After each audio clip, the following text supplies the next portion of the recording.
Yeah. I got a little excited. I don't know if you caught it on the camera, but it like shot over there. Woo! Well, welcome to Movie Boners, the show where Dustin shoots over there. This show is our first show in October, and I think that that was a ghost for those of you that couldn't tell because it sounded really weird. We will have a massive October planned. I will tell you more about it in a little bit. But before we get into that, Dustin, what beer are you drinking today? Ooh. Is this a ghost or are you enjoying the beer? All right, so spooky season. It's like the most wonderful time of year. If you can steal that from Christmas, I guess, yeah. Well, I feel like I can say it because I love Christmas as well. So it's true. Yeah, you're not trying to be like, ironically, oh, Halloween's better than Christmas. You actually sincerely like both. I fucking love both. It's legitimately my favorite time of year is October through December. It's true. It's a great time. So I went trying to find something that's like on point with the theme of the episode was a little difficult, but then not as difficult as I initially thought. And then I thought, well, it's spooky season. Let's just go with something that's like themed to the season and all the fun stuff, and maybe a nice nod to what I'm sure will be a potential mention at the very least on this episode. So I found a beer from a brewery called Jester King Brewery here in Austin. Okay. It is called Witchmaker. Oh, yes. Yeah. And I thought the can was fucking cool as shit. I really like it. And it's actually super good. It's a nice IPA, rye IPA. Maybe that's why it took me off guard and I choked for a second there. Yeah, that rye will hit different. Apparently, but it's super good. Very enjoyable. What are you drinking, awesome. Good sir? I also tried to go with the season, although it's barely in the season, I would say, only tangentially related. But it's also kind of, people are maybe not going to like this, kind of girly, I think. So it's from the Marble Brewing Company in Albuquerque, New Mexico. It threw me off because it also says Meow Wolf, and I don't know what that means. But it's called Day Ghost, and it has like, you know, kind of adventure timey art. Very, but it has ghosts in the daytime. It's a Japanese style rice lager. And it's pretty good. It's definitely pretty good. I forget which one it was. I did a rice lager, I think it was, when we did Seven Samurai. And that one, I remember being very good. I really like that one. So yeah. I really like that. Yeah, it's very good. I like it a lot. Maybe more than normal lagers. I don't know. Hard to say. But good. Before we get into new stuff and before we get into the rest of the month, might as well bring it down a little bit with the movie draft. Yeah, so this is unfortunately needs to happen. You are still losing, which is my main hope and joy in life. But unfortunately, I've taken a dive. Good. Recently. It's about fucking time. It's not great because Expendables 4 is a 5.1 on IMDb, and that hurts a lot. Looks like it made a lot of money opening weekend too. Yeah, I mean it's just Thursday previews, but yeah, it's still not. It's maybe the lowest Thursday previews of the year for that level of movie.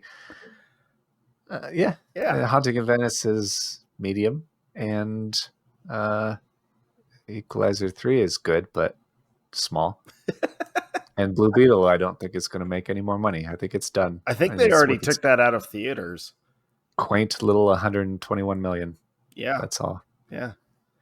And then you got Saw 10 coming out soon, which who coming knows? Up soon. Saw Patrol weekend, the second biggest since Barbenheimer. Saw X and Paw Patrol the Mighty Movie. I feel like they're Double really feature. missing out on the marketing for doing that right now. Yeah. It would be. Honestly, if anybody is actually double featuring those two movies, I don't want to know who you are because you're a very disturbed individual. Yeah, there's something really fucked up with you. Yeah. Yeah. I think probably more importantly is that the creator comes out soon. And I, A, still can't believe you drafted that movie. And B, I'm super hyped to see it because with Dune getting moved to next year, it is. I'm so excited for of the two sci-fi movies. I realized last episode after watching, well, not last episode, 2 episodes ago, watching all those B movies. Mhm. I freaking love science fiction. Like, it is probably my favorite genre. Jake, I could have told you that a while ago because Well, I I was have a hard time deciding what my favorite is. well, I was so for one of the episodes we have coming up a little bit later in the year. Mhm. One of our future deep dive episodes, trying to figure out what to do for that one. My first thought literally was like, we always Please, do God. sci-fi. Please, God, no more science fiction. I was like, I think the only times we haven't done sci-fi is like the couple that I've picked and Brick.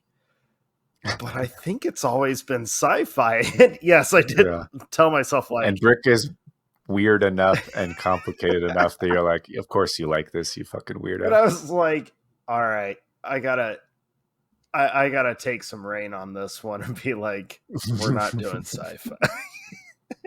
Yeah, so people be excited to learn what movie we are doing instead. And they'll be like, please bring back the science fiction. Right. Don't give it. I'm stoked to talk about it, but whew, that one's going to be a rough one to do. Yeah, look forward to that. Other than that, nothing else is really happening. It, like you said, I think last time, things have kind of slowed down until we get into the holidays.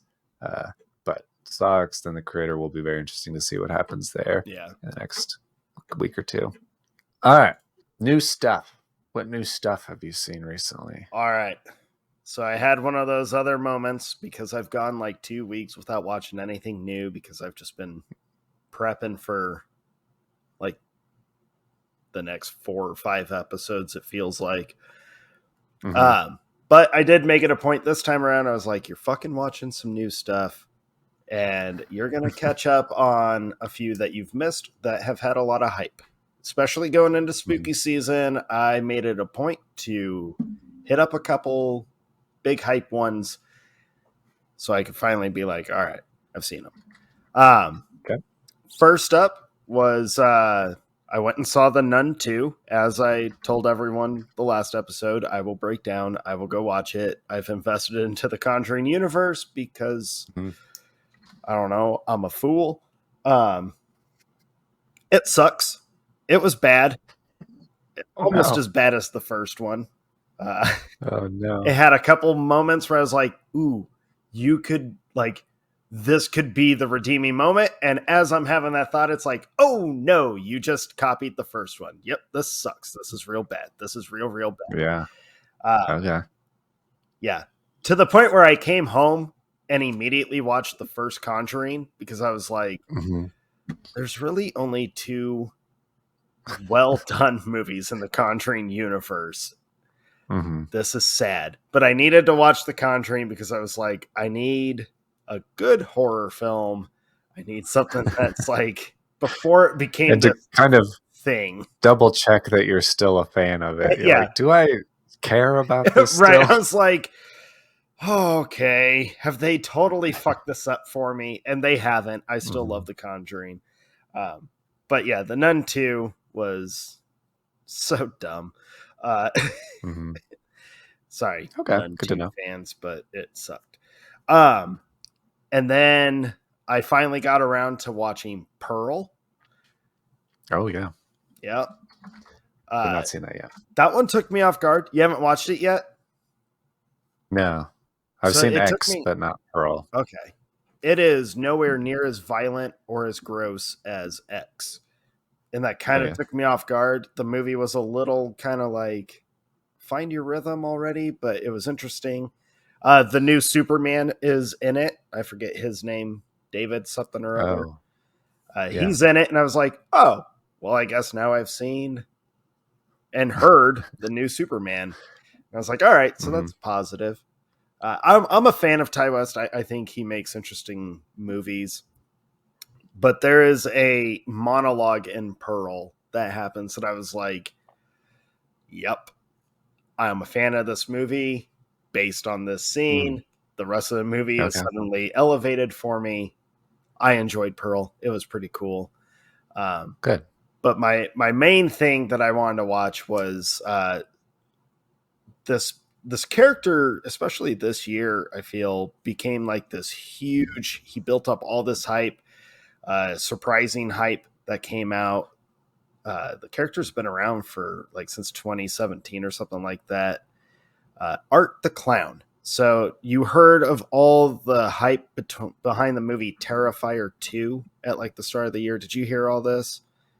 No, Okay, I'm so not this in those movie threads. Terrifier 2 came out. It's a completely independent film, zero studio involvement. The guy paid for it. Oh, I've seen this pictures. Yeah. Yes, yes.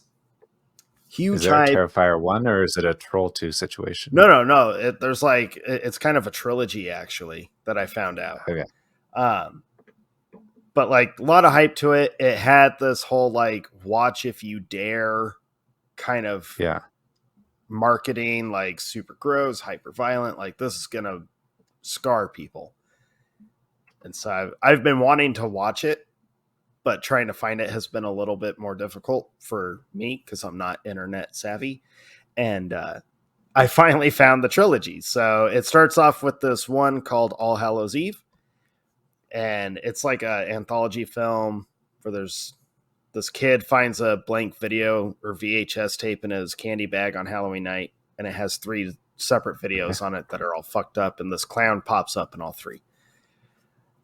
Okay. Super low budget. It looks like he filmed all three movies really with like a Walmart video camera from whenever, Mm-hmm. but I kind of appreciated 2006. that. Yeah, so All Hallows Yeah. Eve was interesting. Not great, but interesting. Terrifier Okay. 1 was fun. If you're a fan of the genre, like Terrifier 1 had some good moments.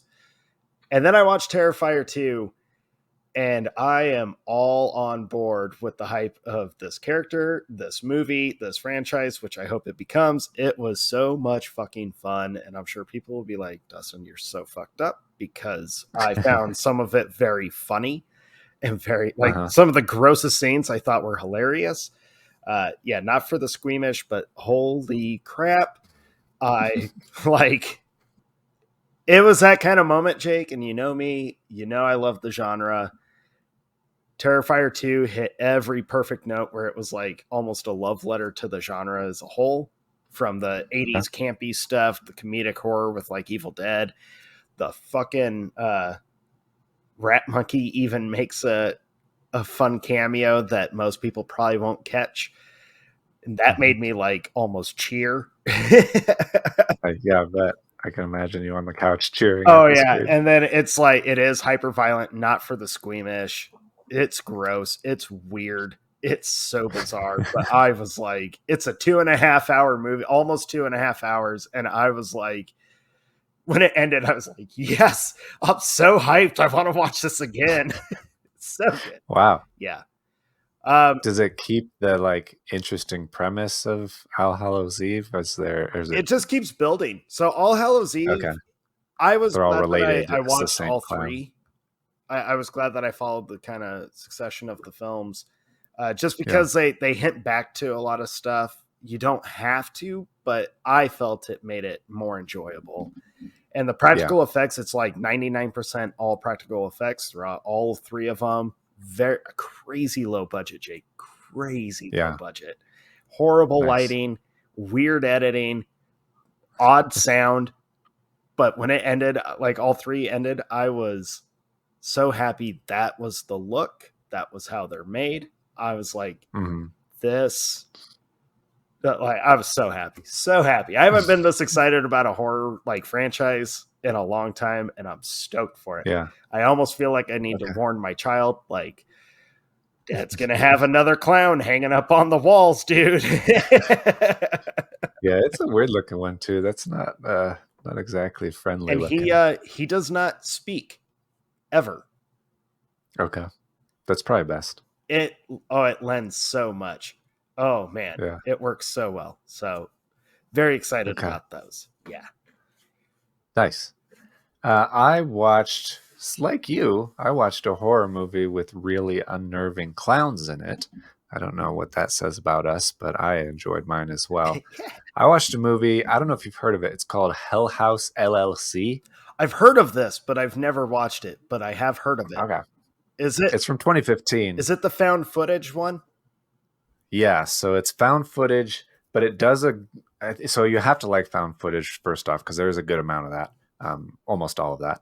But it does a really interesting job of wrapping it. Most things like try to convince you that it makes sense when it really doesn't, that someone would be recording all of this stuff. Yeah.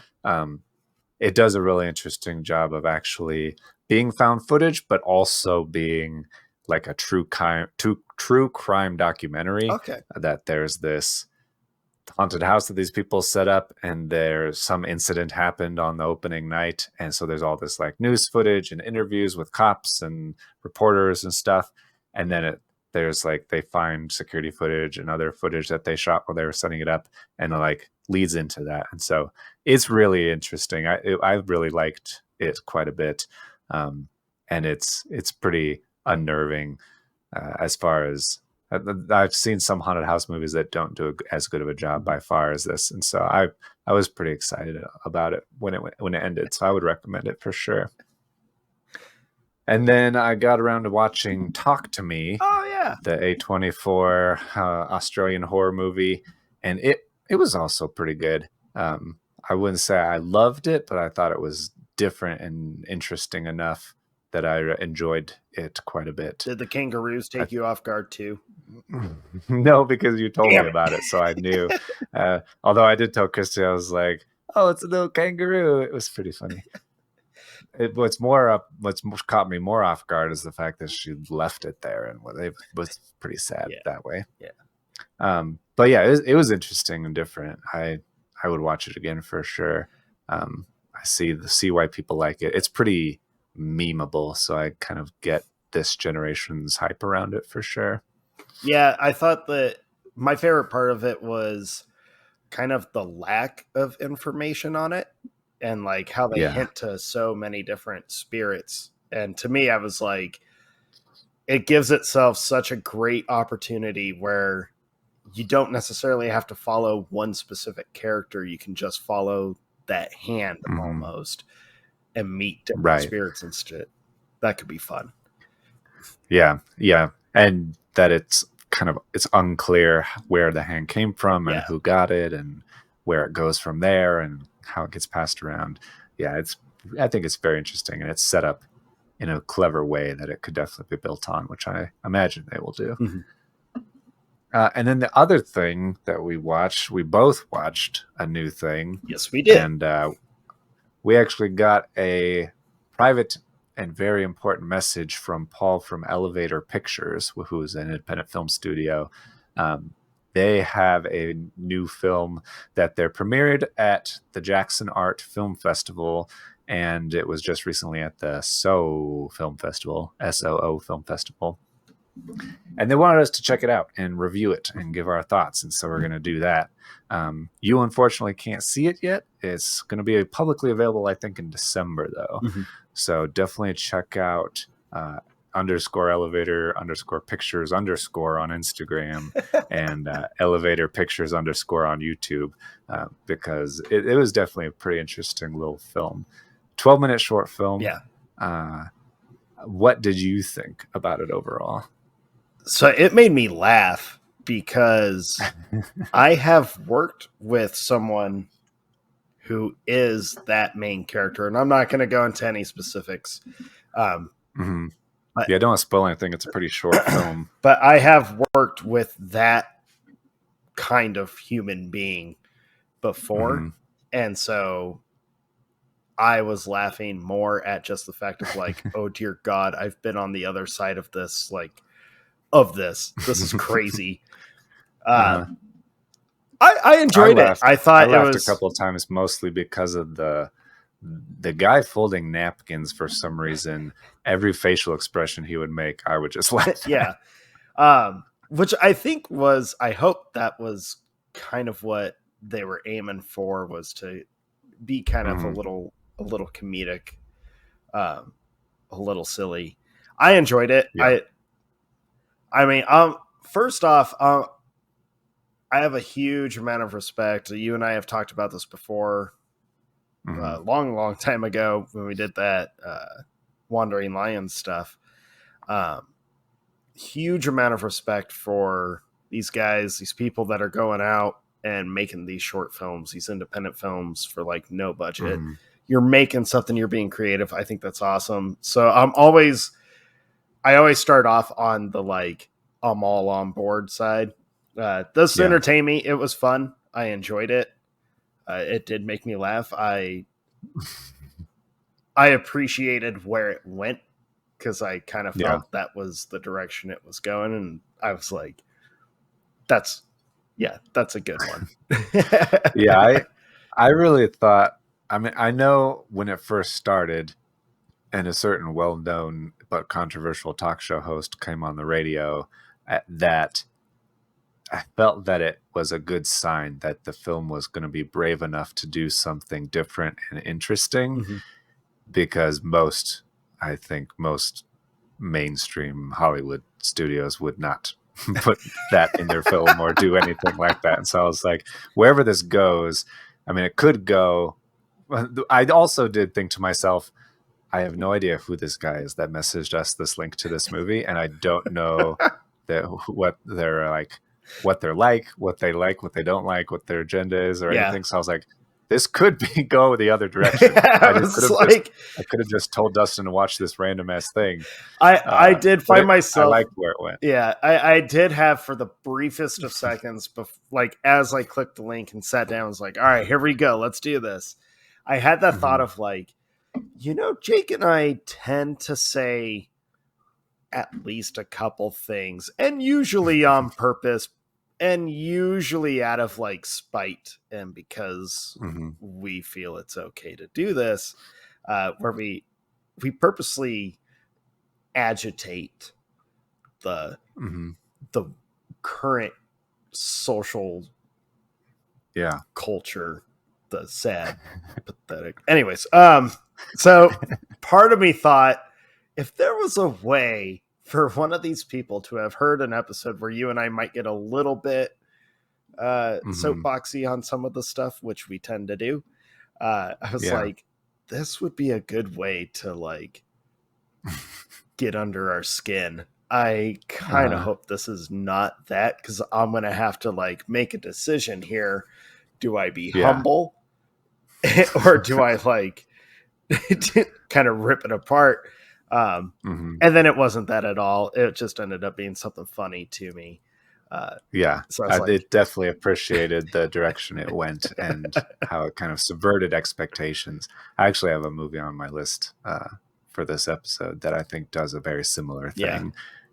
It subverts your expectations in an interesting way. So I liked it. I think that I yeah, would be interested in seeing more of it. Well shot, pretty well edited, and or very well edited and pretty well acted, I would say, mhm. for the short film that it was. Yeah. I would have like just a couple fun questions for Paul. Mhm. Nothing bad, just a couple like how he went about making a few of the shots in the film, and just fun stupid tidbits that I'm curious to learn. So look I have forward to questions hearing about more. shots too. But it's mostly, where do you get $2 whiskey shots that are that fat of a Thank pour? That you. was like a three or third. That was like a double or a They triple poured of that and I was like, whiskey. whoa. Like, You know, so I inflation need to hasn't find hit out where that, this because bar is. I remember back in like the party days, if one of the bars was doing like a $2 or $3 shot of Mhm. whiskey or whatever, it was like just a shot or a tiny, tiny little like. Yeah. Yeah. Wet your whistle. Yeah. But yeah, I had the same thought, Jake. I like that you and I were both like, whoa, generous are we? Yeah, exactly. But so yeah, check out the movie's called Salamander, and it's from Elevator Pictures, and I think it should be out around this December. It's very fun, worth 12 minutes. It's a pretty cool movie for sure. Yeah. All right, and then before we get into the episode, I said before I was going to promote what we got going on in October. Yeah. So we're trying to change things up, guys. Yeah, change things up and also add a whole bunch of shit. We got a lot going on in October. Start off with obviously that Salamander review. That was a cool opportunity for this. So this episode comes out October 1st. Our second episode, next episode, we're redoing one of our very first episodes ever that was plagued with terrible technical issues. And so and just in time for spooky season, we're going to be doing our top 10 horror movies of all time. Yeah. I also imagine our lists may have changed in the last 3 years or so as well. So, and like that original episode, we're going to be joined by a very special guest. Super stoked for our special guest. So stoked. Yeah, that'll be very, very fun. Yeah. If you've if you've been with us for a while, don't miss the top 10 horror because you'll be like, yes. You'll be happy. It will definitely make old fans happy for sure. Then our third episode in October comes out the Sunday right before Halloween, and we're focused on the triple threat John Carpenter movies. Yeah. Those are the ones that he wrote and directed and composed the music for. We'll do an episode dedicated to him and his genius. And on that episode, I'm hoping to do an interview with a filmmaker as well. So we'll see how that turns out. That should be really fun. Yeah, it should be really interesting too. Yeah, so that's the official movie boner schedule for the next month.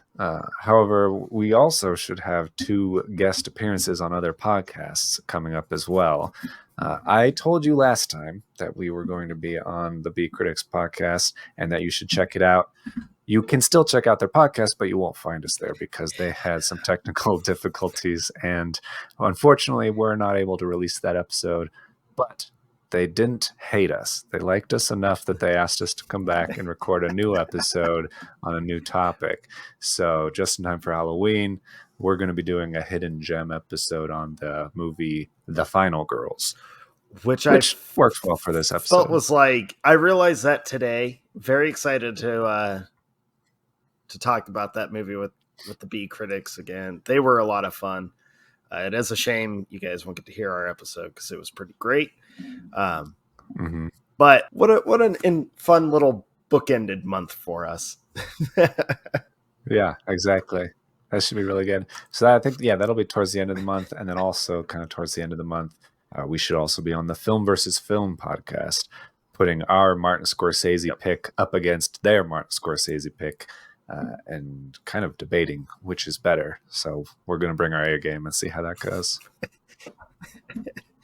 That one's going to be... I'm excited for that one. Yeah, it should be very, very good. We've got a pretty awesome movie to talk about. So I think so, too. I think it'll be really good. Yeah. Well, all right, Jake. All right. So, enough nonsense. Let's get on with the show. Yeah. So, I think... You went first last time. Yeah. So I will go first this time. We are doing our top 10 Final Girls, obviously. And I've been hyped for this for a long time. My wife has been hyped for this for a long time because it's meant that we get to watch scary movies, especially Final Girl horror movies.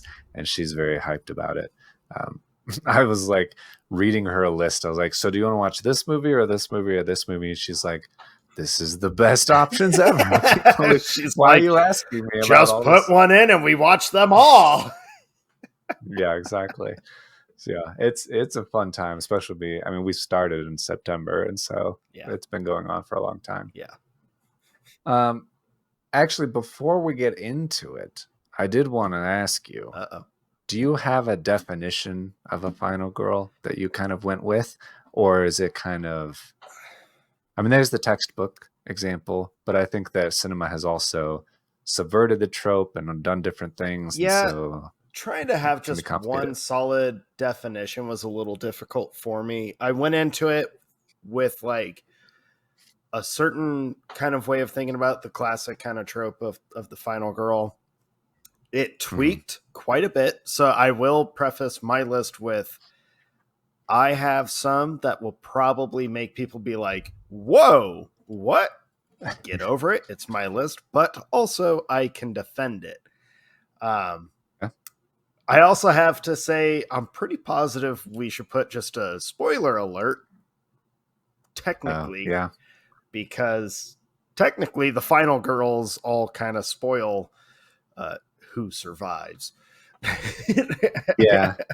I mean, that is true. I think a lot of movies, they'll also be the first character you meet or one of the first characters you Yeah. meet.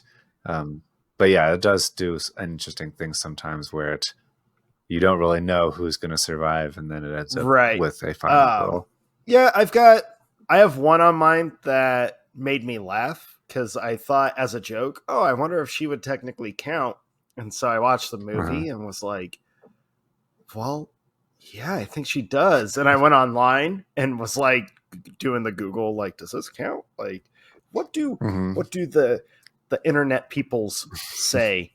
And I am not Yeah. alone in my opinion on this. So I was like, sweet, she's gonna be on my list because it's just awesome. Nice. Um, Okay. I I have one pretty much right out the gate that Jake, due to a recent post you made or reacted to, I feel like you're gonna try and harp on me about. Oh We'll get shit. to it, but Okay. I have my defense ready and poised. I can't wait to tear that apart. Um, but yeah, I try not to really define it. I just kind of ended up at like the final girl in horror is typically going Hmm. to be like one of the primary victims, um, who is just put through the ringer. Like everyone around her is probably going to die some horrendous way. She's probably going to end up watching firsthand at least two of Hmm. them. And she will have to like face off with the villain one on one at some point. Um, and then ultimately she's going to make it to the end credits. But Hmm. yeah, I feel like I have a few that might make might be a little like, oh really? And I'll be like, yeah, Okay. I'm pulling a Jake tonight, as I put in my Nice. notes. Well, good. I am also pulling a Jake, seeing as how I am Jake, and I have several that well, it is also interesting because I wanted to choose top 10 final girls that I feel deserve it, but also we're talking about top 10 horror next week, and so trying not to double dip too much. Yeah, very And difficult to then do. also of course wanted to not just put all of the big obvious ones on there because they're great, but they're also, But there's also they've become kind of more. tropes and stereotypes, Yeah. and they've had their time. And there are some other ones that have taken what they did and built upon it and made it even better. And I wanted to, highlight some of those different ones as well. Yeah. Yeah, for me, a final girl I felt obviously had to be a survivor. That's, the main thing that you have to be. You have to survive the course of the movie. But I think the most admirable points of the final girl is that they are a fighter, that they are tenacious and resourceful, that they start solving problems instead of getting overwhelmed or Yeah. stuck or whatever. And so actually, um, yeah, just not giving up, being determined. That's what helps them I survive. feel That's all it like really you and takes. I might end up with a couple of crossovers. I feel like it's been a minute since you and I have had crossovers, but when I made my list, Yeah. I do have a couple on here that I was like, I could totally see her being on Jake's. And I was like, she's Mhm. either going to be higher on his or she's on it because Christy was like, how do you not have her on your list? I did have to play some defense because there were some of those when I was like, so I want to put this girl on there. She's like, no, you can't do that. I was like, it's my list. Let me have a podcast. Yeah. I also did notice that a lot, maybe not a lot, a good portion of mine seem to have past trauma, which seems to make them stronger because they survived the trauma. And so now they're more capable of surviving this horrible ordeal that they're being put Yeah, through. yeah, So I think that I like that aspect of a final girl. And so maybe that's why several of them on my list have that, because I think it's an interesting character trait, I yeah, guess, to have. yeah. Yeah. Okay. Let's So do my it. number 10, my number 10 favorite final girl. Um, I debated this whole list very hard and a lot of things moved around, but I settled on number 10 with Michelle from 10 Cloverfield Lane. Oh, Yeah, she's great. And that movie is she is great. great. She's great. It's this very great, surprisingly great movie. I'm a fan of the Cloverfield, and I'm a fan of the Cloverfield universe, although 10 Cloverfield Lane doesn't need to be part of the Cloverfield Right. universe, really. Like, it is, and I enjoy that it is, but I mostly enjoy the whole first 2/3 of the movie that has nothing to do with Yeah. Cloverfieldness. And it's because of Michelle and how Mary Elizabeth Winstead plays her as a girl that just gets abducted and taken into a bunker by a guy who maybe kidnapped her or maybe saved her, and you don't really know what's going on. The whole movie just plays out the story so well, where you don't really know what to expect, and you definitely empathize with her as she's trying to understand how she got there, what's going on, can I leave, should I leave, do I need to stay because it's safer, all of this stuff. And so there's a lot of dilemma that she goes through, and you can definitely experience it with her. And so I think it's a really, really, really solid movie that I enjoy thoroughly. Your reaction, I think, says it all. They're like, oh yeah, that's a good movie. Yeah, she is. That's a great pick. Oh my God. See, that was one thing that I learned making this list was like, there are so many more. I had a guy at my work ask me, like, there's not that many final girls. How are you going to make a whole episode? How are you guys going to find 20 final girls? And Oh yeah, it's way more. I told him, like, dude, when I started just like my actual prep, like how I start prepping for this stuff, especially the top tens, I was like, there were so many and so many different lists. A lot of them have the same ones. But there was like so many, and it helped me just kind of understanding like, oh, it's not just like a slasher survivor, but it's Right. like there's a lot more to this. Yeah. Which was Yeah, it's not very just your helpful. big three or big four Yeah. franchises. Yeah. But oh man, that's a good pick. Oh my God. I didn't even think of that one. Oh my God. Good. Now I'm like, well, That was my main hope, was I wanted to surprise you, partly because I was like, A, he knows all of the horror movies and he's seen them all. And B, I think that you would have, I do also agree with you. I think we will cross over a couple of times at least. All right. So I had to have some surprises. I appreciate that. And it's so good. All right, Jake, brace yourself. I'm braced.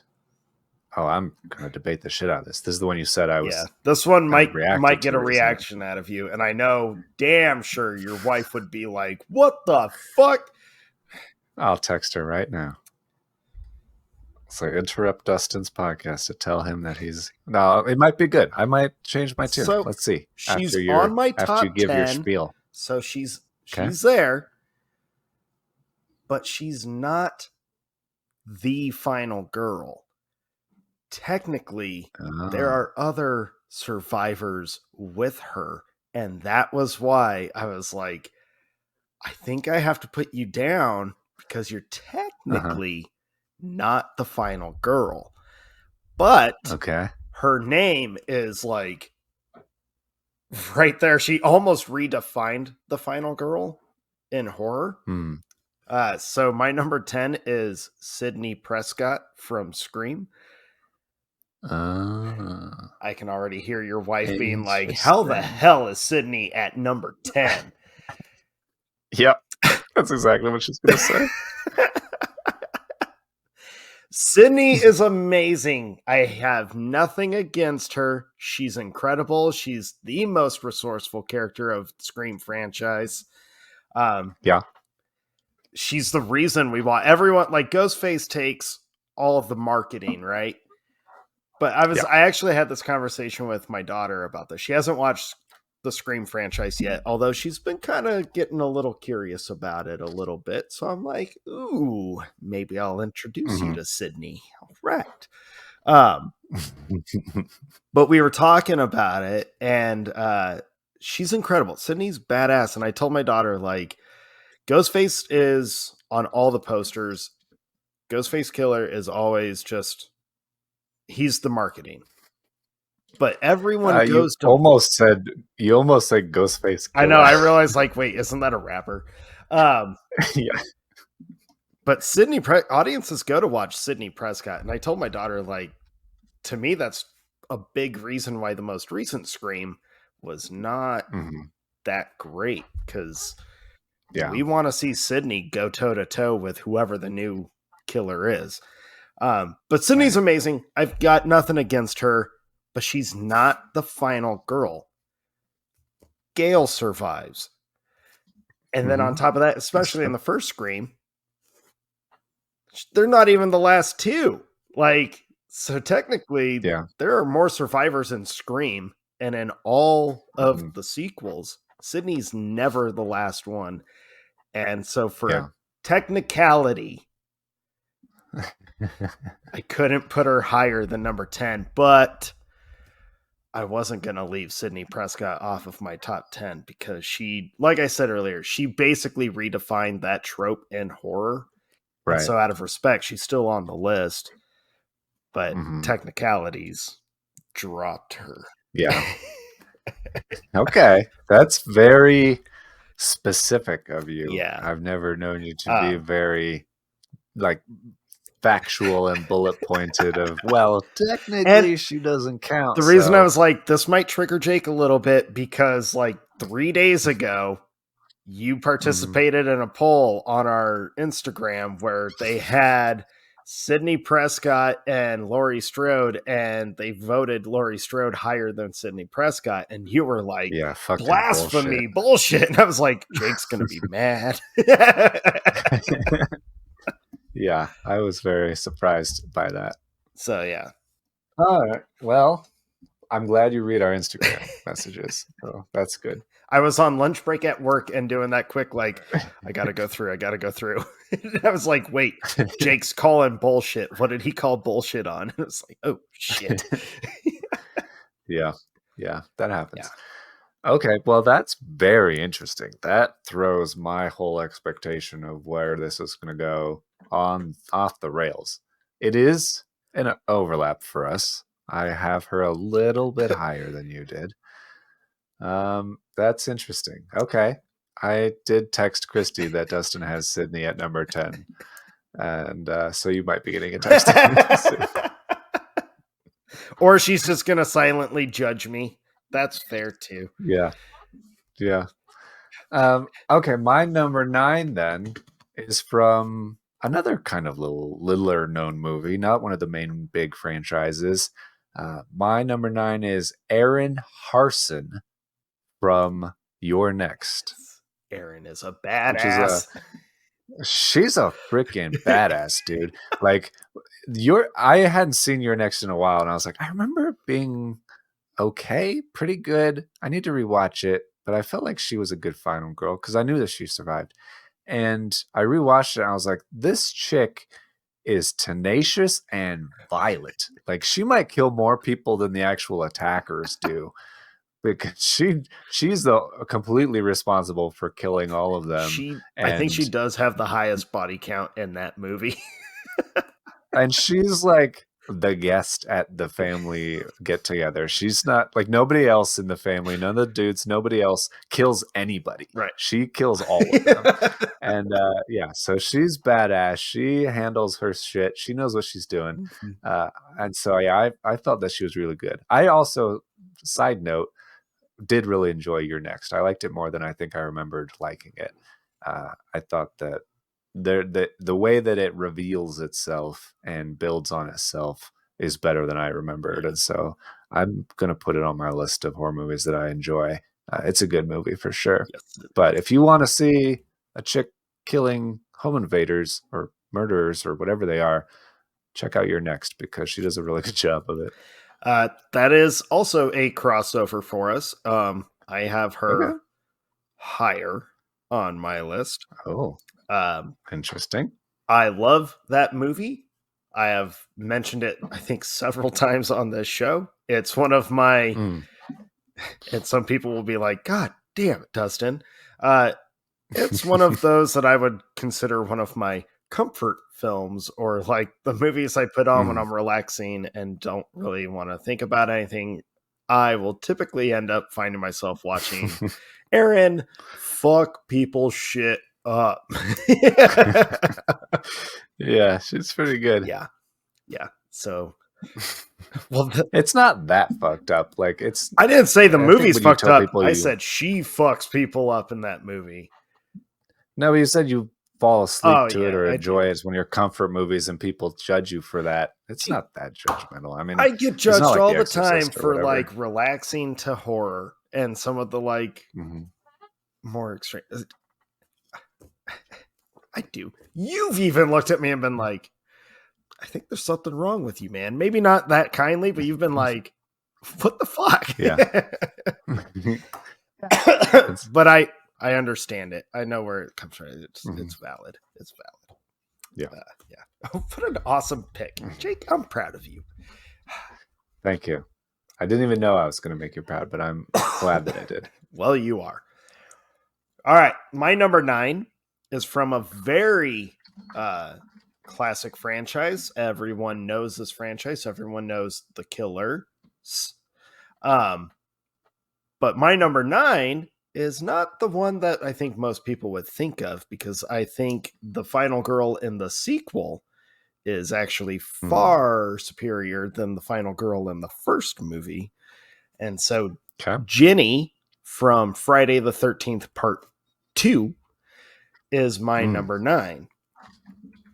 Is it spelled like Ginny from Harry Potter? Ginny. Yeah. I think that is. Yeah. Not that I know. I'm not a Harry Potter. Yeah, I'm kind of shocked you dropped the Harry Potter reference, and it took me off guard a little bit. Well, the way you said Ginny, well, that's I was right. I feel like Ginny. I said, don't they call her Jenny or something like that? They pronounce it weird. It doesn't matter. It doesn't matter. That's how it's spelled. She's just a badass. And although she's not in a lot of the, like when Jason actually shows up, because for you non-horror fans who think Jason has been the killer the whole time, he hasn't. Obviously never seen Scream. Right. That's where I learned that. Oh, really?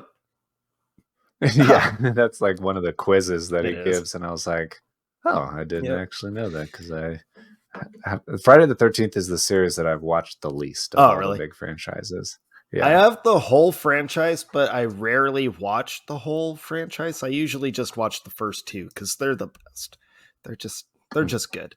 But yeah, Jenny's she's awesome, and she is what you were describing, Jake, where she's tenacious. She figures out how to fight back, and she gets really smart on the fly.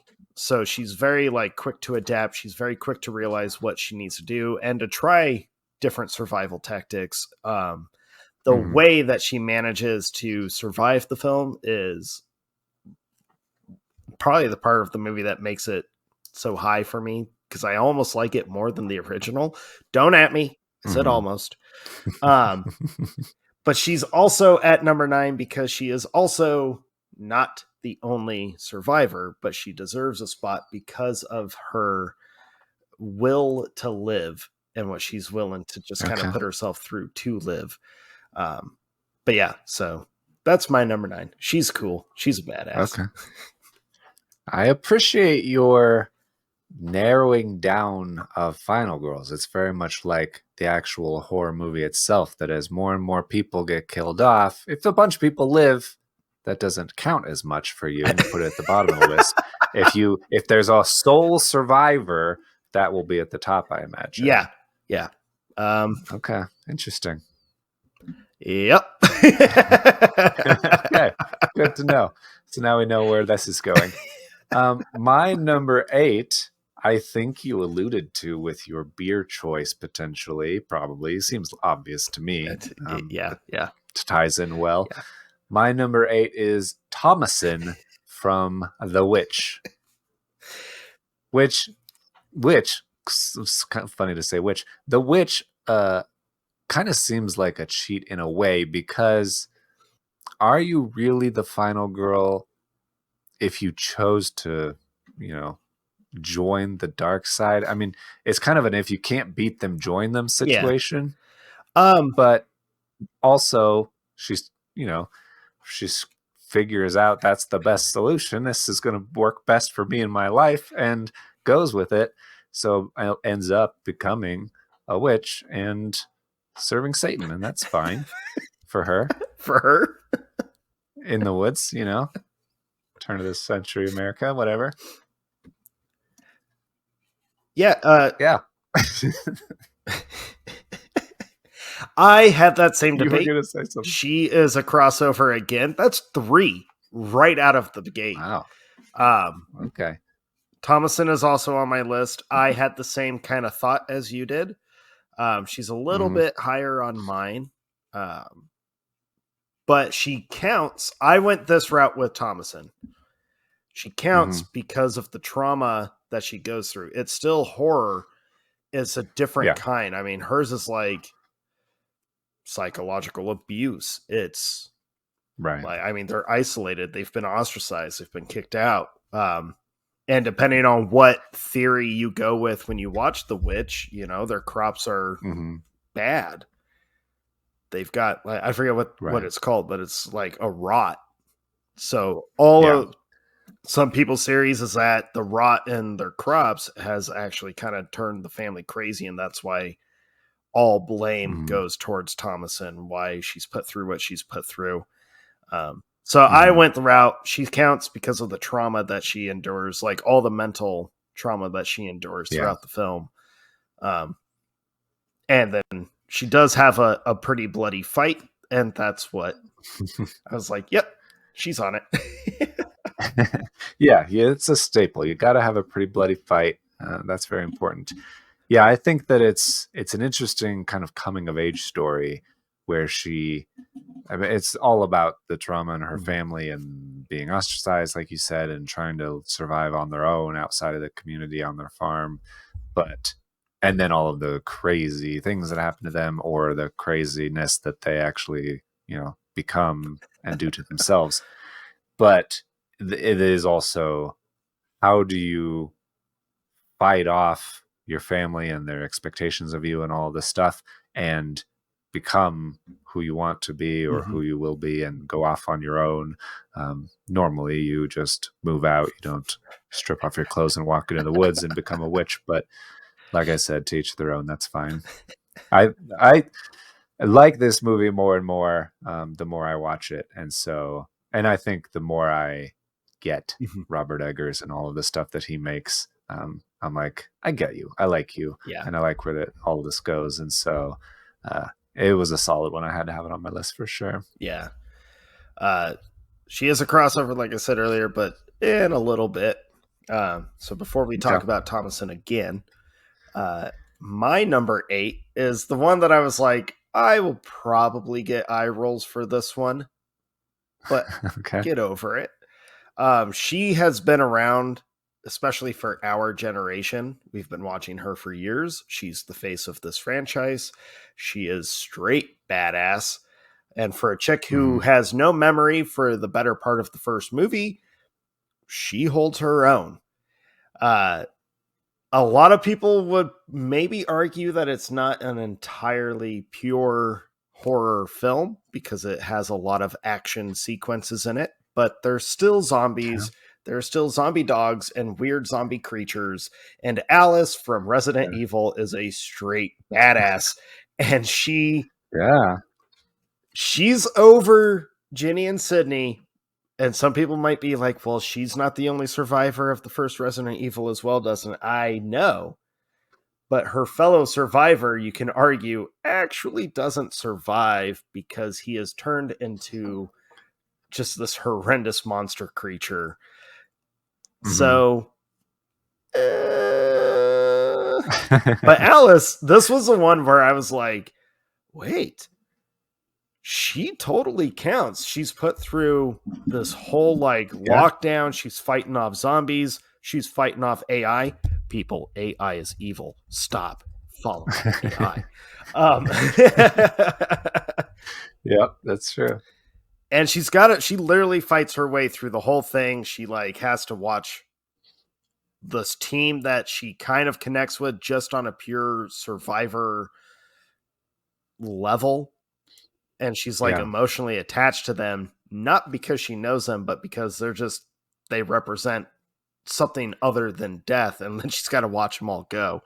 um Mm-hmm. Alice totally fits the mold in my opinion, and I think she's another one a lot like Sydney, where it took the trope of like the final girl from the 80s where it's complete victim, where they're trying to Right. like get over trauma, kind of subvert that and turn it on its head, where it's the final girl is now not only fighting She's a for her badass. survival, but she does it in the most badass ways, and then Yeah. continues to fight. She's no longer afraid moving forward. She's just not scared of anything ahead of her.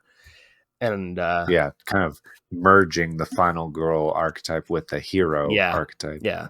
So Alice hits my number 8 because, goddamn, she's so cool.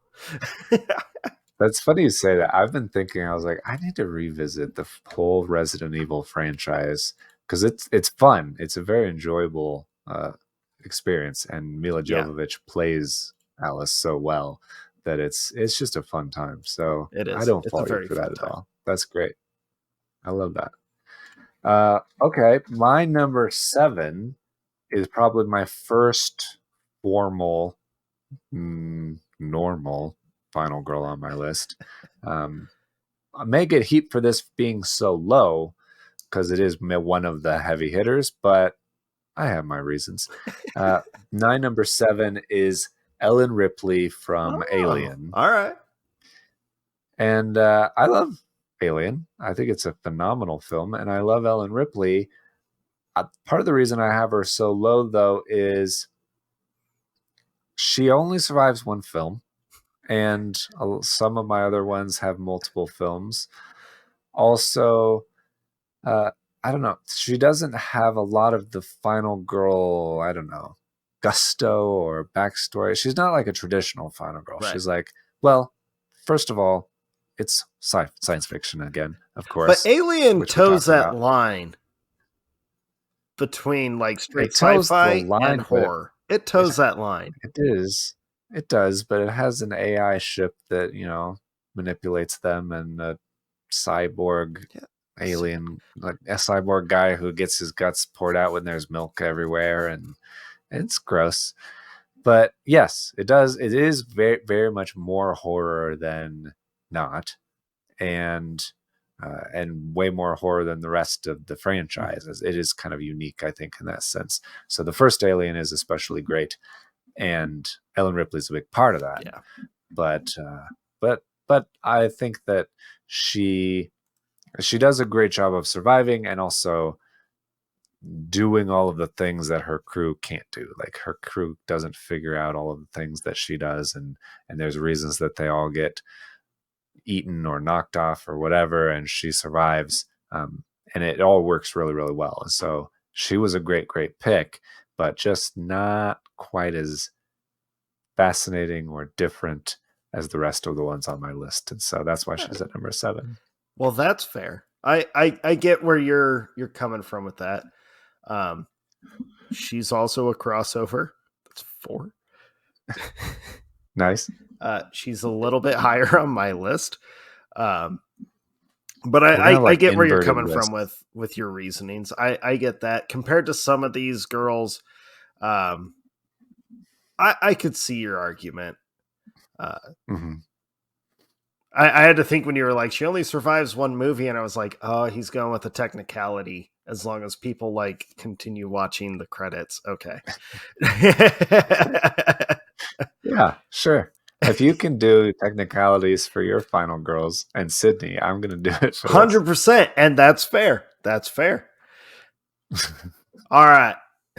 My number 7 is one of our Yeah. crossovers. My number 7 is Thomason from The Witch. Okay. I just, first off, I laugh every time that I watch The Witch because I love that movie so much. And I laugh every time because of how much I despised that movie the first time we saw it. Yeah. It was a strong It dislike. was, man, I remember ranting and hating that movie for so long in the parking lot. Yeah. And then you and And Christy for months after. yeah. And then you and Christy convinced me to rewatch it, and I did, and I found myself just being like, "Oh." And then the more I watch it, the more I'm like, "I love this movie. This is such a good movie. Mhm. This is amazing. I love Robert Eggers." And I'm like, "Give me more." Yeah. Um, Yeah. but Thomason is just, she's so, it's a different kind of horror. It reminds me of the kind of like psychological stuff from like Carrie, with Carrie's Mhm. mom being the ultra religious who like is abusive Yeah. with her beliefs. Thomason's family is very abusive when it comes to their beliefs. Um, Mhm. and I think just all the trauma she's put through, having it, she's the eldest in the family or of the kids, she's having to watch her family struggle and fail, and then to Mhm. overhear the family or her parents literally talking and debating like, we'll just give her away to another family. Like, Yeah. that's horrible to do to a kid. And then you add on top of it like a witch stole her baby brother right from under her. Like, Mhm. Thomason's put through the ringer. It's just not in a traditional violence, Yeah. gore fest that we're used to with a lot of what our final girls kind of go through. Um, Yeah. but that's why she's on my list, is because although she does kind of like, well, if you can't fight them, I guess I'm just gonna do it, which is a new kind of trope for a final girl, but Mhm. Thomason deserves a spot on it. She is such a good character. I love that movie so much. Yeah, it's a great choice. I'm I'm glad that we agree as well that she's pretty darn great. Yeah. Very close to the same rating as well, Yeah. ranking. My number 6 then is is one that I didn't initially think of, but then came to me much later, and I was like, "Oh yeah, she's actually better than some of these other ones." So I had to bump them down and plop her in the middle here. My number 6 is Casey Cook from Split. Whoa. Yeah. Yeah, yeah, Whoa. absolutely counts. And I could tell from your response that I surprised you with that Yes, pick. you did. Oh, yeah. She's fantastic, and part the main reason why I love her so much is because I mean she's introduced as a very kind of awkward, weird girl, Mm-hmm. and then the way that M. Night Shyamalan shows you the story, then she really kind of reveals parts of her character that actually make sense. Why she's so resourceful, why she's so tenacious and determined, um, and not surprised and not overwhelmed like all of the other girls are. They're like, "Oh my god, I can't believe this is happening," and she's like, "Yeah, it happens because the life sucks and people will take advantage of you." Uh, and the it does such a great job of showing, and Christy pointed this out. My wife, she said, kind of pointed out what I was talking about at the beginning, where the best final girls come from some trauma that made them stronger, which I Mm-hmm. totally agree with. And the way that you see her and her uncle as a little kid, that cute, adorable little girl, and her uncle, like, he's like taking her out into the woods to like play, quote unquote. It's just the most uncomfortable and disgusting thing. that doesn't show anything or do anything, but you just feel bad and wrong the whole time. Yeah, I remember when we saw that in the theater. Hmm. Those scenes with the uncle, I remember just being like, I'm not comfortable at all. This is Yeah, I bad." don't like this. Yeah, it's so effectively done, and you totally understand her more after seeing that, and just the way that she dresses, the way that she acts. You're like, oh, I get where you're Yeah. coming from. I get all of this, and the way Anya Taylor-Joy plays her, it all comes across in her face and her actions, and so I love it. I thought that it worked so well, and Split's a pretty strong horror movie. Oh Like yeah. it's surprisingly good, very enjoyable, but also definitely still in the genre. Yeah. That's such a good pick. Oh my god. You've had two that my brain was like, we're not even gonna think of them. God damn it. Mhm. All right. I see you, Jake. I see what you're up to. All right. Yep, All right. Look at Jake you go. know me. All right. Well, my number 6, I would say, is the first heavy hitter classic, like Okay. official classic on my list. Um, Yeah. she's ranked kind of lower just because she's kind of whiny a lot of the time, Okay. but Just annoying. she has her moments, especially as Sure. the franchise continues. She has moments where you're like, just shut up. Like, but in that first one, that original one, she is the only one who kind of figures things out. And Mhm. instead of running from it, she just kind of decides, like, I know what I gotta do, so I'm just gonna Mhm. do it. And then she has to put up with all the grown-ups, all the friends who are just like, you're crazy. All you need to do is get some sleep. And she's like, that's literally what's going to kill me. So Oh, my yeah. number 6 is Nancy Thompson from the OG Nightmare on Elm Street. Uh, she has moments where you're just like, Nancy, you gotta quit whining all the time. You know what scene? You know what scene bumped her down for me? And I was like, What? yep, I'm an old man. That's for sure. Is her calling her boyfriend at midnight using the home phone. Now I get it, it's the 80s, cell phones weren't around, but I was Yeah. like, anyone calling almost at midnight, you deserve to be Mhm. hung up on. And like, how dare you? Yeah, absolutely. But My family would not go for that. right. Nancy is she's headstrong, so she's on my list. She's classic. I love Nightmare on Elm Street. Freddy Krueger versus Mhm. Nancy has always been just so much fun for me to watch. Yeah, so she was on my list. She was one of the original that I knew immediately, like, Nancy's there. And I did Yeah. have her higher. I did a very cliche thing where I put heavy hitters all right at the top. Yeah, And then I was naturally. like, I sat down and literally just went, well, that's not accurate. So I actually took them all off completely Okay. and then Yeah. was like, no, you're on the list, but you're gonna be shuffled around a bit. Mhm. But Nancy, although she decides to call a boyfriend at midnight, uh So only strike against her. crazy chick. And being whiny, I guess, She has a also. couple scenes where she's whiny, but But can you blame her? She's surviving nightmares on Elm there's Street. there's a couple scenes where it's like, maybe just take a I think beat. just saying she gets the right to complain a little bit. Oh, I didn't say It's not a fun she's time. whiny. It's all in how she's like trying to convey her stress. It's like there's a Uh, different way, the Nancy. Like, pitch, the tone. yeah, Yeah.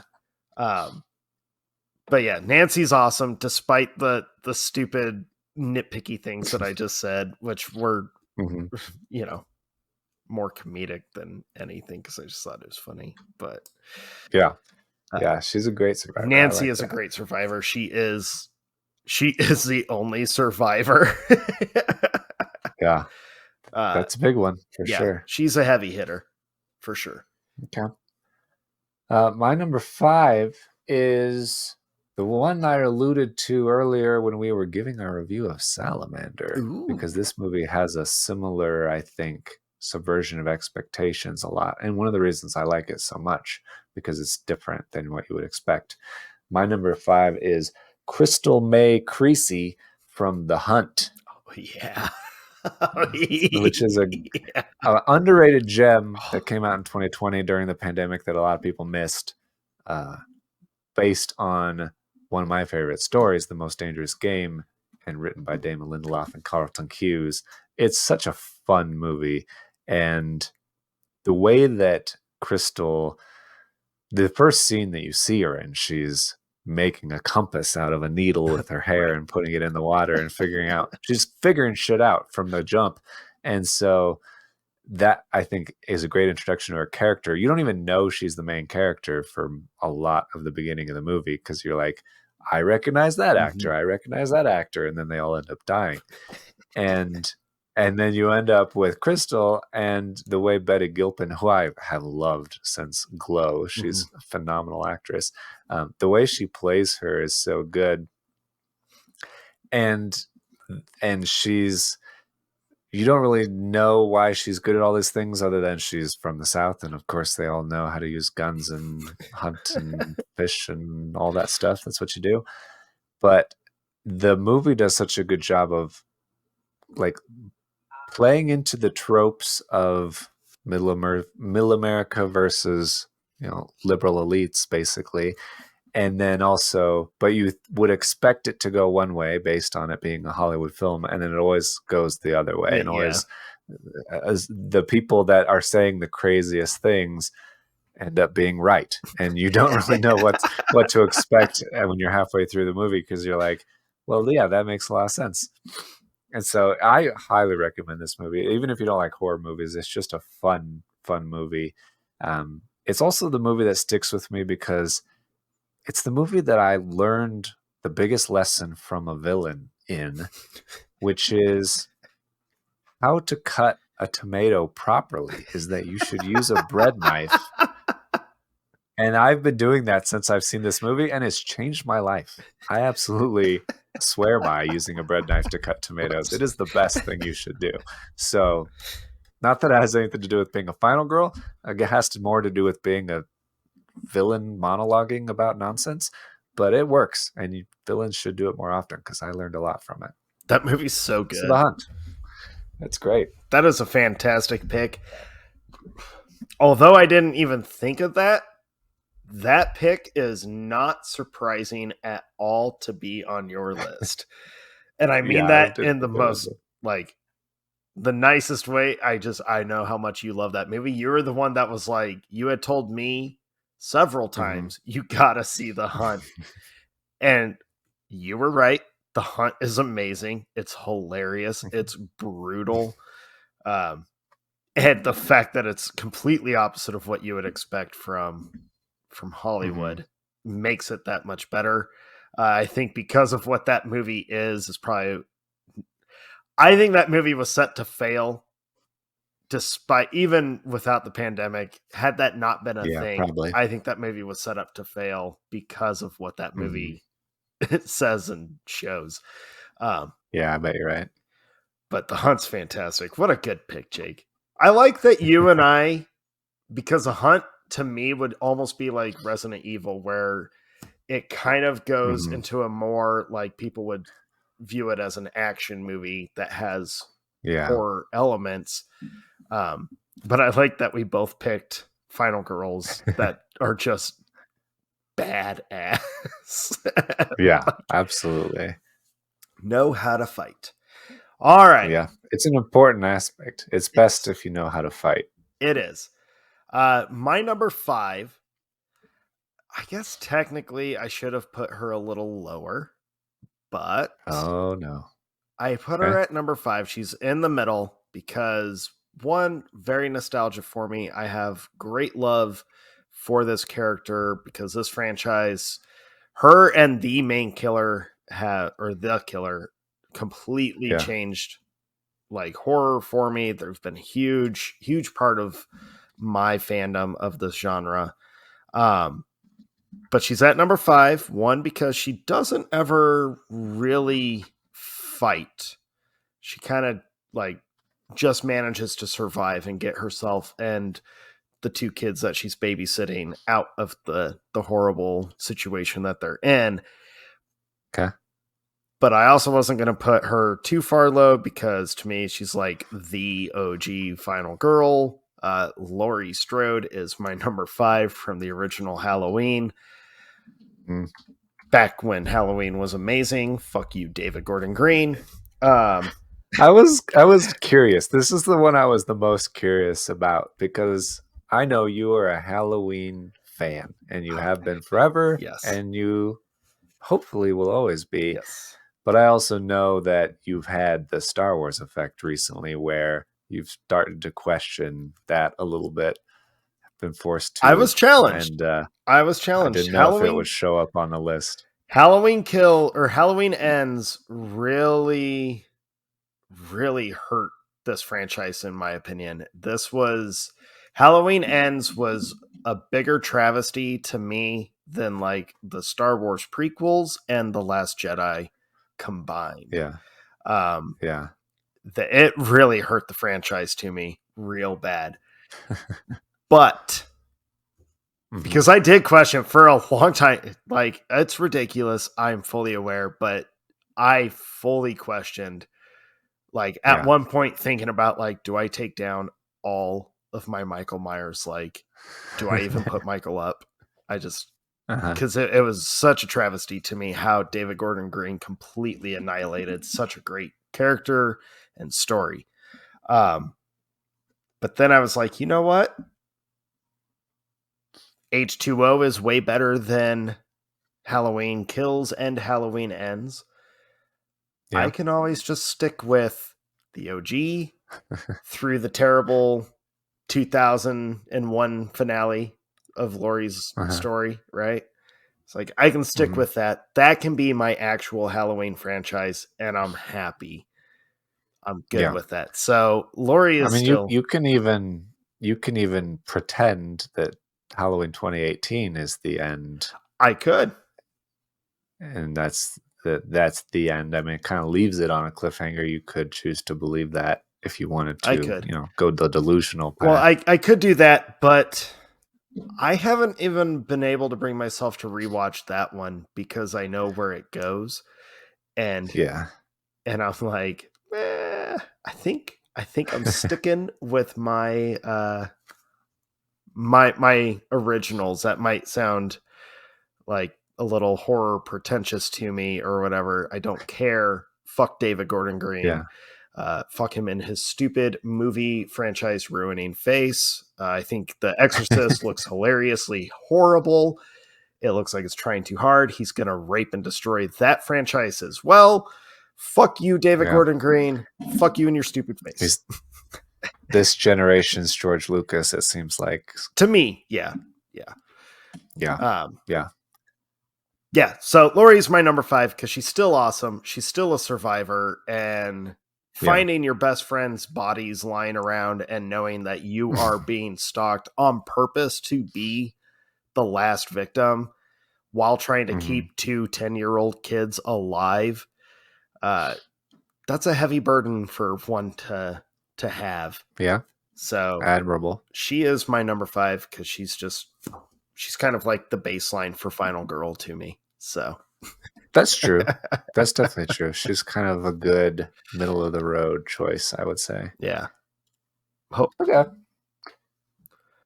My number 4 is, I kind of just realized, has a lot in common with Thomasin from The Witch, but I don't care. She's still on my list anyway.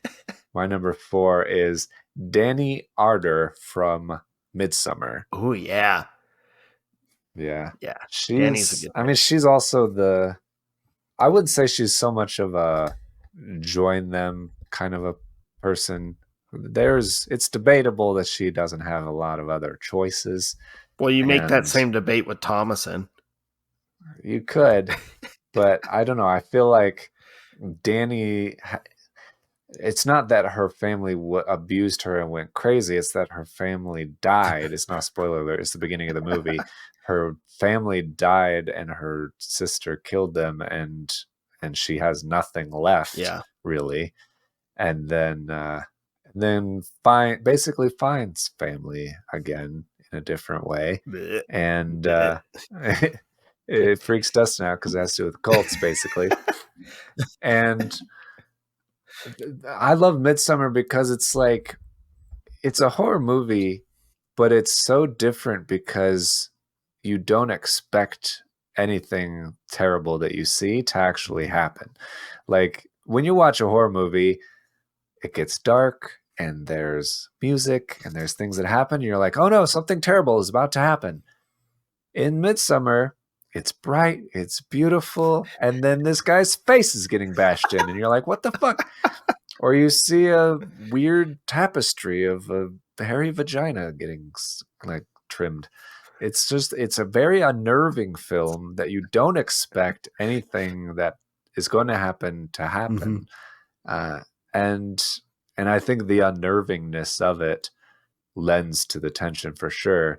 From Danny's perspective, I mean, on one side, I had this thought as I was watching it because a lot of people they're like, "Yeah, that boyfriend sucks. Fuck that guy. He sucks," and he does. He definitely sucks. But he's also kind of trapped in this situation where he'd like to break up with this girl, Mm-hmm. but then her whole family dies, and you can't really break up with her at that There ain't point. no way you're gonna like be the dude that broke up with the girl. Yeah, and so he's kind of stuck, and she has a lot of very like emotional problems where she is trying to like keep him happy and keep him in the relationship and pleasing all these different Mm-hmm. people, um, just to like I don't know, be liked and stay around and not create drama, not create ripples, and not be seen as that girl. But sometimes you got to be that girl and just say, no, I don't want to do that, kind of stuff. So I would encourage her to do that. That's the only reason she's not higher because she does have less of a spine than she should for most of the movie, but she does find it in the end. Mm-hmm. Granted, it's as the May Queen and the head of this cult kind of thing, as her boyfriend burns in a bear suit. Spoiler for the Midsummer, but I would say that it's a great film and she's a great final girl, one of the best. Partly because of how Florence Pugh plays her. Mm-hmm.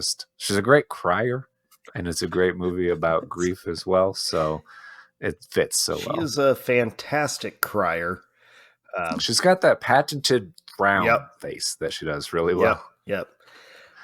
Yep. Great pick. Great pick. I'm always weirded by myself that I am a fan of that movie because cults are bad. Groupthink is evil. Stay out of that shit. It's detrimental to your health in every possible Yeah. way. Yes, I can handle some of the most gruesome shit and be fine. You know what I can't handle? Yeah. Cults. They're evil. Stay away from them, people. Yeah. But I always judge Not good. myself because I'm like, I really love Midsummer. It's about cults. Yeah. But I'm a fan of the movie, not the cult. Florence Pugh is awesome in it. She's a fantastic pick. I knew she was on your list. I had an inkling because Yeah. your wife posted a screenshot from it. And whenever she posts screenshots of movies, I'm like, oh, they're watching that one. And I thought, oh, she's on his list. Sometimes I watch them to see if they will be on my list.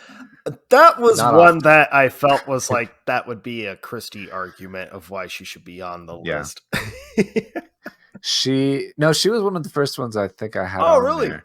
But it is also the first Ari Aster movie I've watched since Beau is Afraid. Oh, yeah. And I was a little hesitant because I was like, am I gonna nitpick? Am I gonna be like, oh, you are too weird, too pretentious, to all these things that I hated about Beau is Afraid? But it's so good. Midsummer is It's a so very good good and so movie. well done, and the transitions and everything are so cleverly designed and structured. It's a great movie. I don't know what he did with Beau is Afraid. It fucking He sucks, but fucked up. whatever. That movie is horrible. It's so bad. Yeah. God, I hate that movie Too so far. much. Anyway, Anyway, number 4. good pick. All right, my number 4 is another crossover of ours. I told you she was higher on my list. Ellen Ripley comes in at number 4 for me. Okay. Uh, Yeah. she's number 4 because she's final girl and she fights. She knows how to survive. She does what she has to survive. She has an understanding.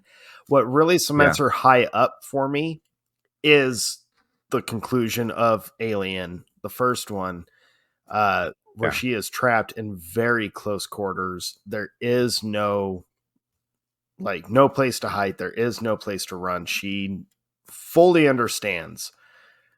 Mm-hmm. I'm gonna have to face off with this alien, and she understands immediately kind of what she has to do to survive. She has to put her own life at risk to survive. It's this whole extreme thing, and she manages to do it. I just think Ellen Ripley is such an icon in final girl and horror and sci-fi, but also she kind of helped revolutionize like the strong female lead, the doesn't take shit from anyone woman. And I think that's very you wouldn't admirable. have a Resident Evil without Alien, yeah, for sure. Ellen Ripley's she's very nostalgic to me, so that was a big push of why she was going to be so high up, because I love Alien, I love this character, and I love that monster. But Ellen Ripley, through all 4 movies, even when she's, humanoid cyborg thing, she's still a badass. Although I would say I think she's a bigger badass in the first 2 Aliens than she is in the last 2 Aliens. But she's awesome. I love Ellen Ripley. I totally understand where you were coming from with why you put her so low, but she's high on mine just because she goes into like instant survival mode, and I like seeing that. I like seeing just the like understanding of, okay, this is what I got to do, so we're going to do that. Yeah, she does a great job. I think of understanding the stakes of, it's like a fire on a boat. Like we gotta fucking deal with this, or we are all right. screwed. Like we don't get to shy away from this one. This is here. It's happening. Yeah, we got to. We are in space. We got a big problem. Let's just meet it head on. And she does a great job of that for sure. I forgot that in Alien Resurrection, it was 200 years after her death, and they clone her body. Yeah, and retrieve the alien queen embryo from her. Alien Resurrection is one of those sequels where you're like, it's not horrible. It's actually not that bad of a movie. It's not that good of a movie either. But what it definitely is unnecessary. Yes, that is the most accurate statement I've ever heard. Yes, that's true. Okay, my number 3 then is... my top 3 are all so good and so close. My number 3 is the last one-off final girl. So a lot of them that I've had have not had franchises. They're just like an individual movie character that they survive, and I just love them, and I love that movie. This is the last one of those. My number 3 is Grace Lee DeMoss from Ready or Not. Yes. I absolutely love that movie. I know you do too. Played by Samara Weaving. It's just it's fun, which is a big positive for it, but also it's so different and interesting. And that's one of the huge things I gravitate in movies to all the time, is that the way that she enters this family and doesn't really know anything about them. And there's the whole awkwardness that you always have, like meeting in-laws and people that, even the ones that couldn't make it to the wedding, that got delayed or whatever, she just meets them, and you feel like you should, impress them. You should be nice. You should try to get them to love you and be part of the family and insert yourself. And she tries so hard to insert herself and love this family that she's never met before, while they're just deciding that they want to try to kill her instead because they have to. Um, they play a game and decide that, oh, well, we have to hunt and kill her now. Uh, it is just so, I guess a lot of the same reasons I love the hunt and her tenaciousness, that she when it dawns on her what's happening is one of the most incredible scenes, because she thinks for a long time she's just playing hide and seek and it's just a fun silly thing, and she's still a little bit drunk from the wedding and all this stuff, but she has a harsh realization which brings her directly back to soberness, that this is real and this is bad and these people are going to murder you. And so when she like rips off her dress and puts on her, The Converse, yellow kicks. uh, Yeah. yeah, just takes on that basically mantle of deciding I'm going to survive this and I'm going to do whatever it takes. I love the whole transformation. I think it's one of the best examples of that. Even so many years after it's been established what a final girls is, it could become cliche, but this movie doesn't do it. It builds on it and does it the best possibly ever. Yeah. So I love Ready or Not. Such a good movie. I agree completely. That's also a crossover for us. Nice. But she's a little bit higher for me. We're getting to the Yeah. top. All right. Oh, it's such a good pick. Oh, I'm so happy with this list, Jake. All right. My number 3 is one that I think this will be weird because I'm pretty open about telling people when I talk about this movie to completely ignore the sequel. Like, just pretend the sequel doesn't happen because the ending of the director's cut is so much better. And I think the fact that I say that kind of puts this as like a your pick doesn't really work. And I say, well, get over it. It's mine. She's the last survivor in this movie. Okay. How long she survives is to be up to you, I guess. But Yeah. my number 3 is Sarah Carter from The Descent. Yeah. She is. Oh my God. I loved watching her in this movie. The way that she completely just like disconnects from fear and from like letting her emotions kind of trip her up and all that. It's straight.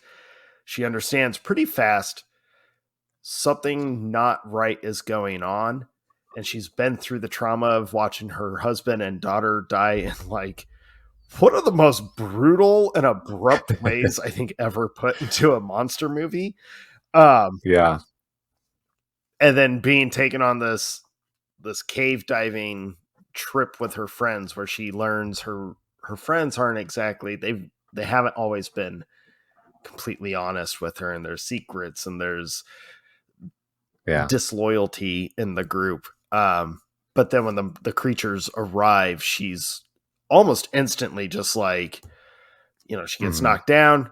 She literally has a couple scenes where she literally like rises out of blood or bones, and it's like a resurrection kind of scene, and she has a couple of them.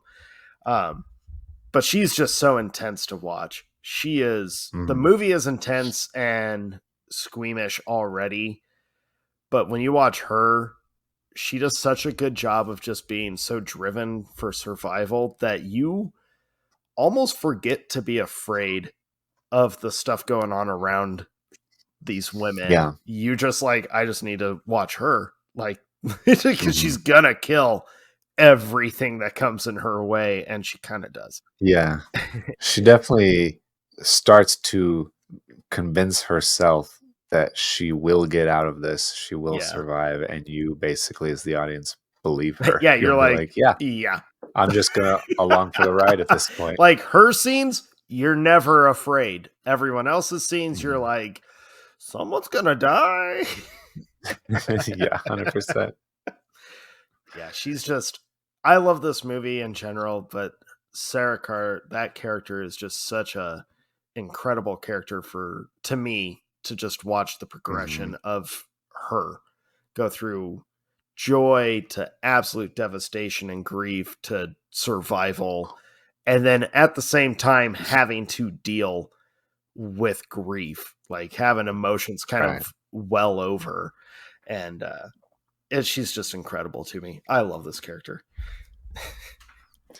Yeah, I completely agree. She was so close to being on my list. One of my honorable mentions for sure. Nice. My number 2, though, is the least horror movie on my list. You could very strongly argue that none of the movies that she's in are horror movies, but it's pretty scary when something's trying to murder you, so I think it counts as a horror movie. My number 2 is Sarah Connor from Terminator. Yeah.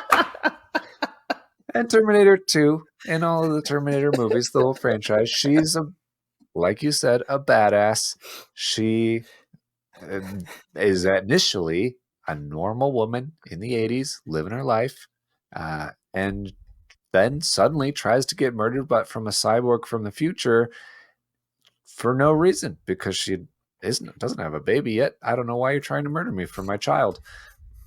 And yeah, the way that the whole series progresses, the way Linda Hamilton plays it, she grows in such an interesting way. I think that's the reason I had her at number 2 instead of lower down, because most final girls, they kind of start out in a place and they rise up and they conquer the monster and yay, I survived. And that's the whole arc.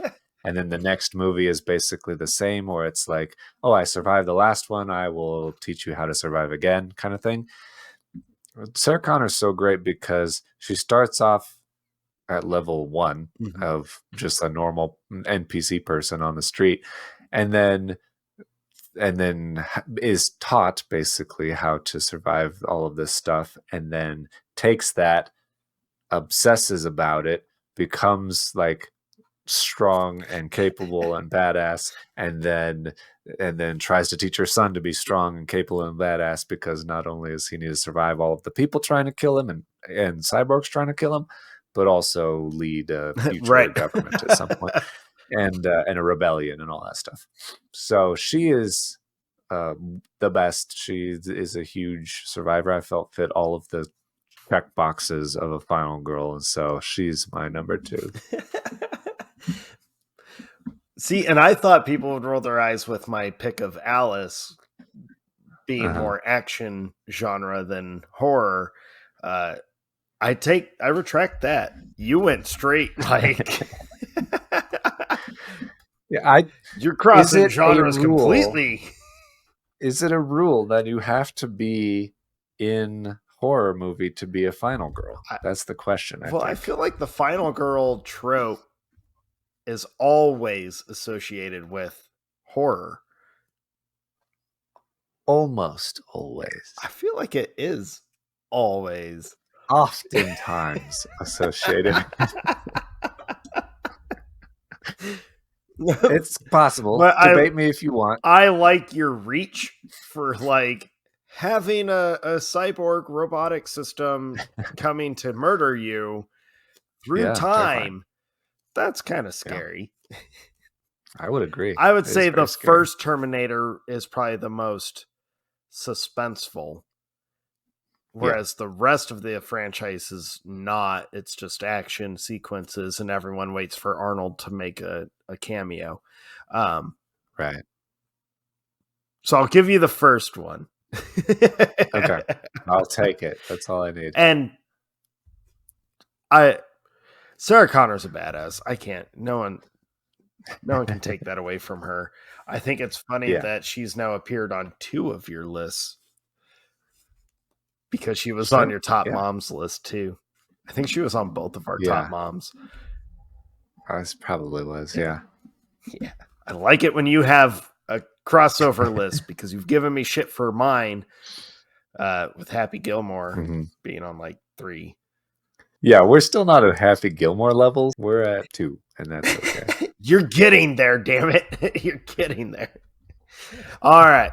My number 2 was one of our earlier crossovers.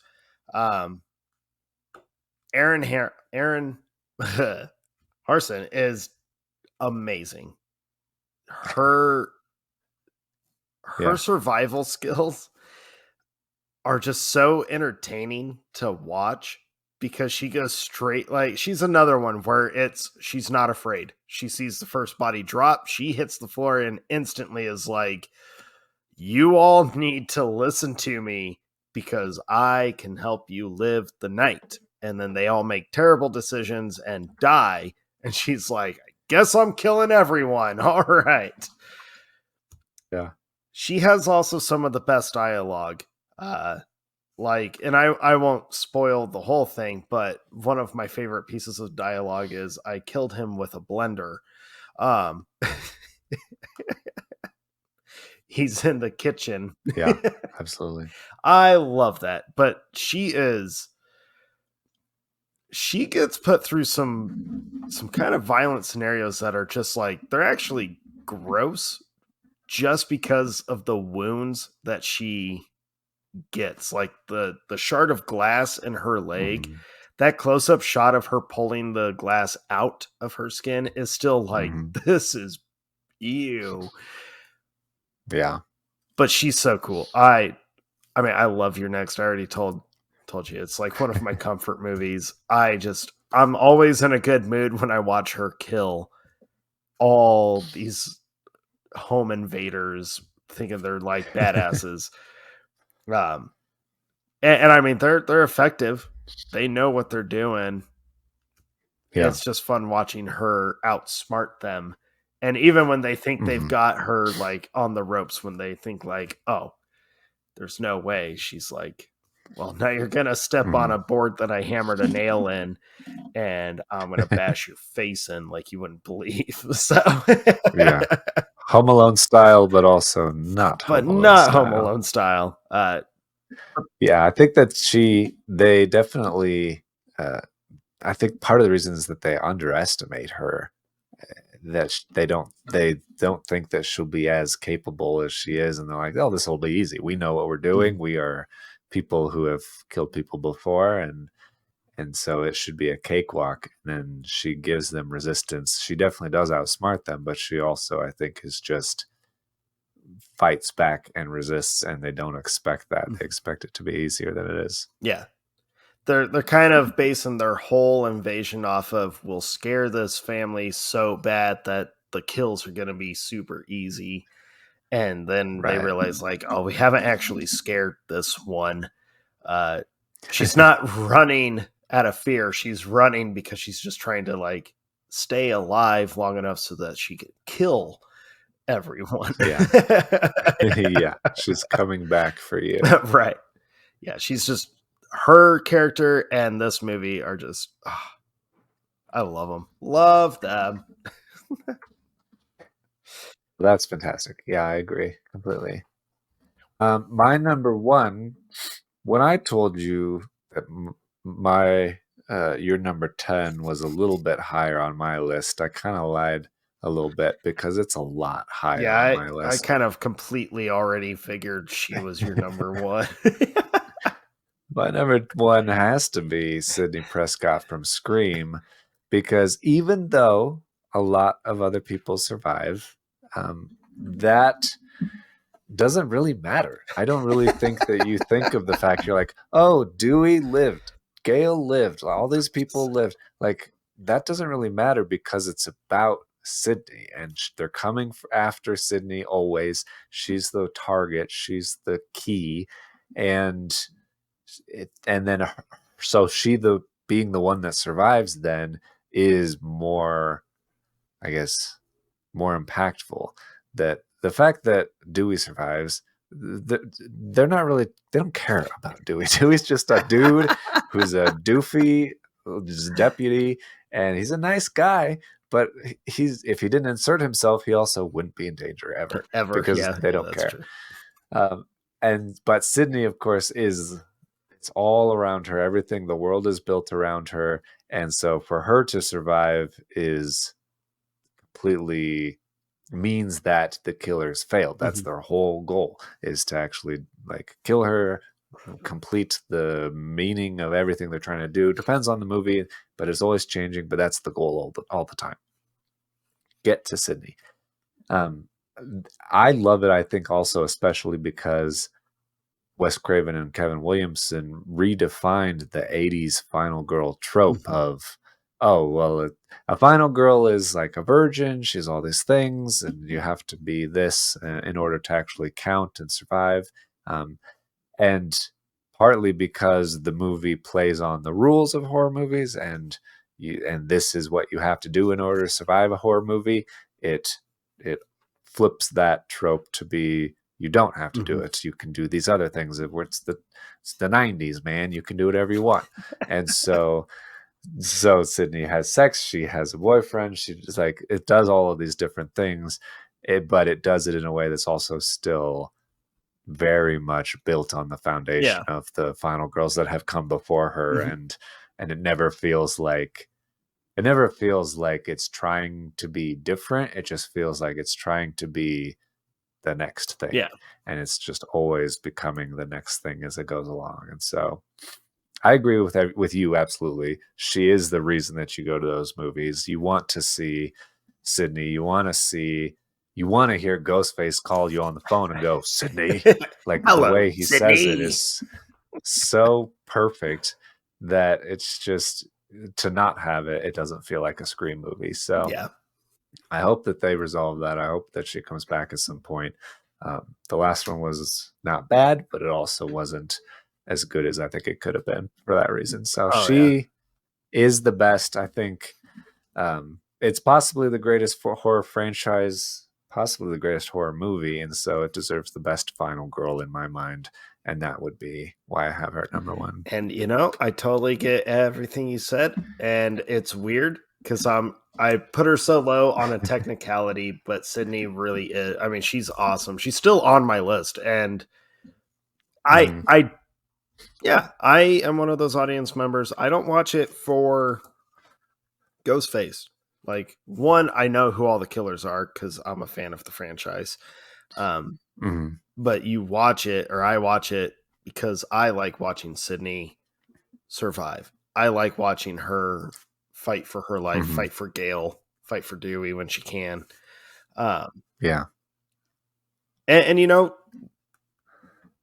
everything you said is correct. They really did kind of like redefine Final Girl rules, um, Mhm.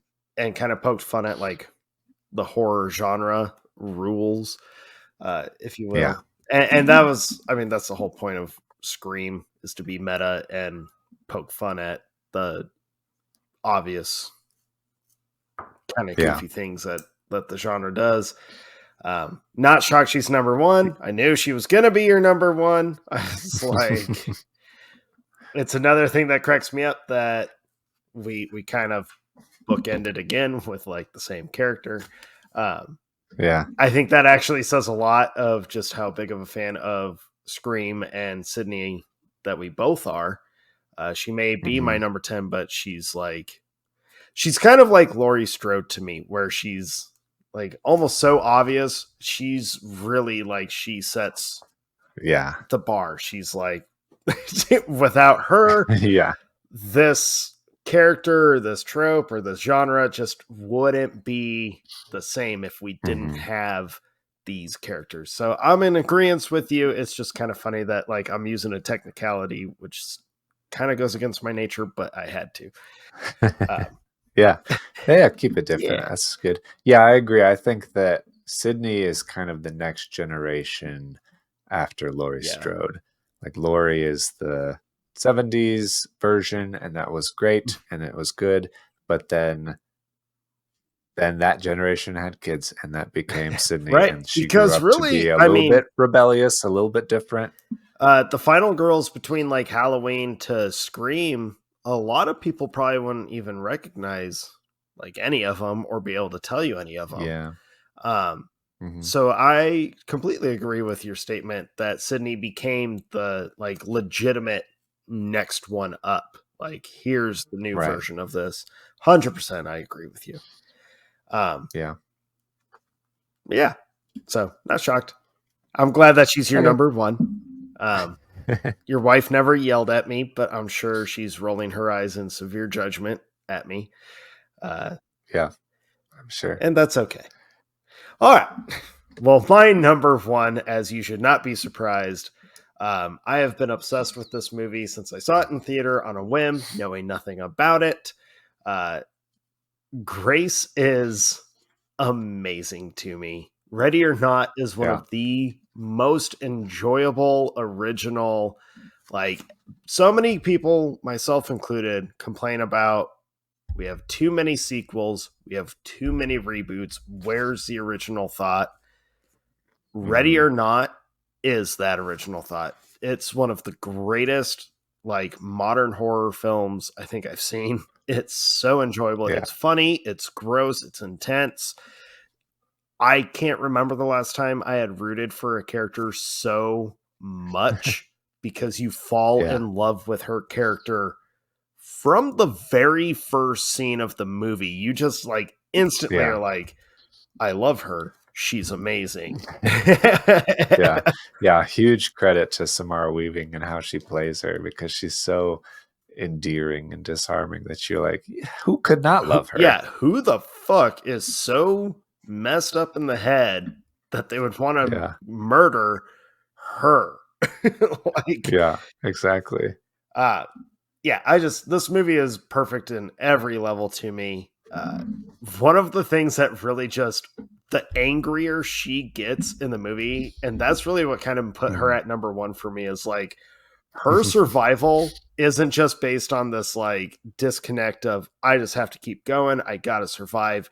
She legitimately is just so pissed off throughout the course Yeah. of the movie, and I love watching her just use that anger because she's one of the only final girls that actually just embraces her this pure Yeah. hate and anger that's flowing through her. Yeah. When she sucker punches the kid in the face and calls him a motherfucker, like, yep.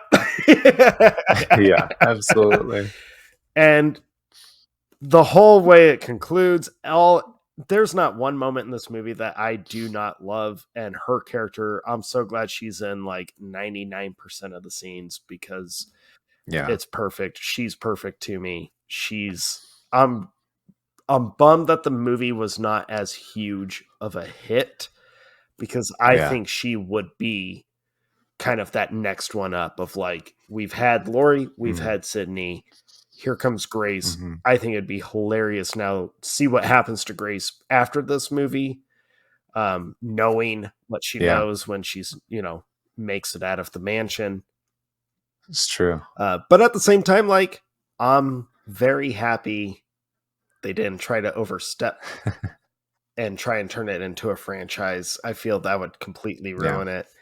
But yeah, so her anger and then the fact that she can't help but just like laugh after, like, that to me is just, yep, we've all been there when shit has hit the fan on such a like unreal level where your only reaction, you're no longer mad, you're just laughing because you're like, I guess this is my life now.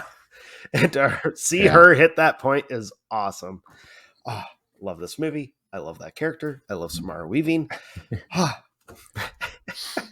Yeah. She's absolutely incredible. I love that movie so It's much. so good. It's so good. That's it. All That's our right. top 10. Yeah. Top 10 Final Girls. Have we had half-ish crossovers? Maybe a I little think we had bit what, more. 4? Yeah. 4, I think. Yeah. So I was pretty Yeah. close. I said I think we'll probably have Yeah. like maybe 3. So hey, all right. Yeah. There's a lot more out there. I think Yes. that I considered a lot more. What other honorable mentions did you have? So I had one, Sally Hardesty from Texas Chainsaw, the original one. I put Samantha from The House of the Devil. Oh yeah. Yep. I do love that. I almost had her on my list for the longest time, but Rocky from Don't Breathe. Oh yeah,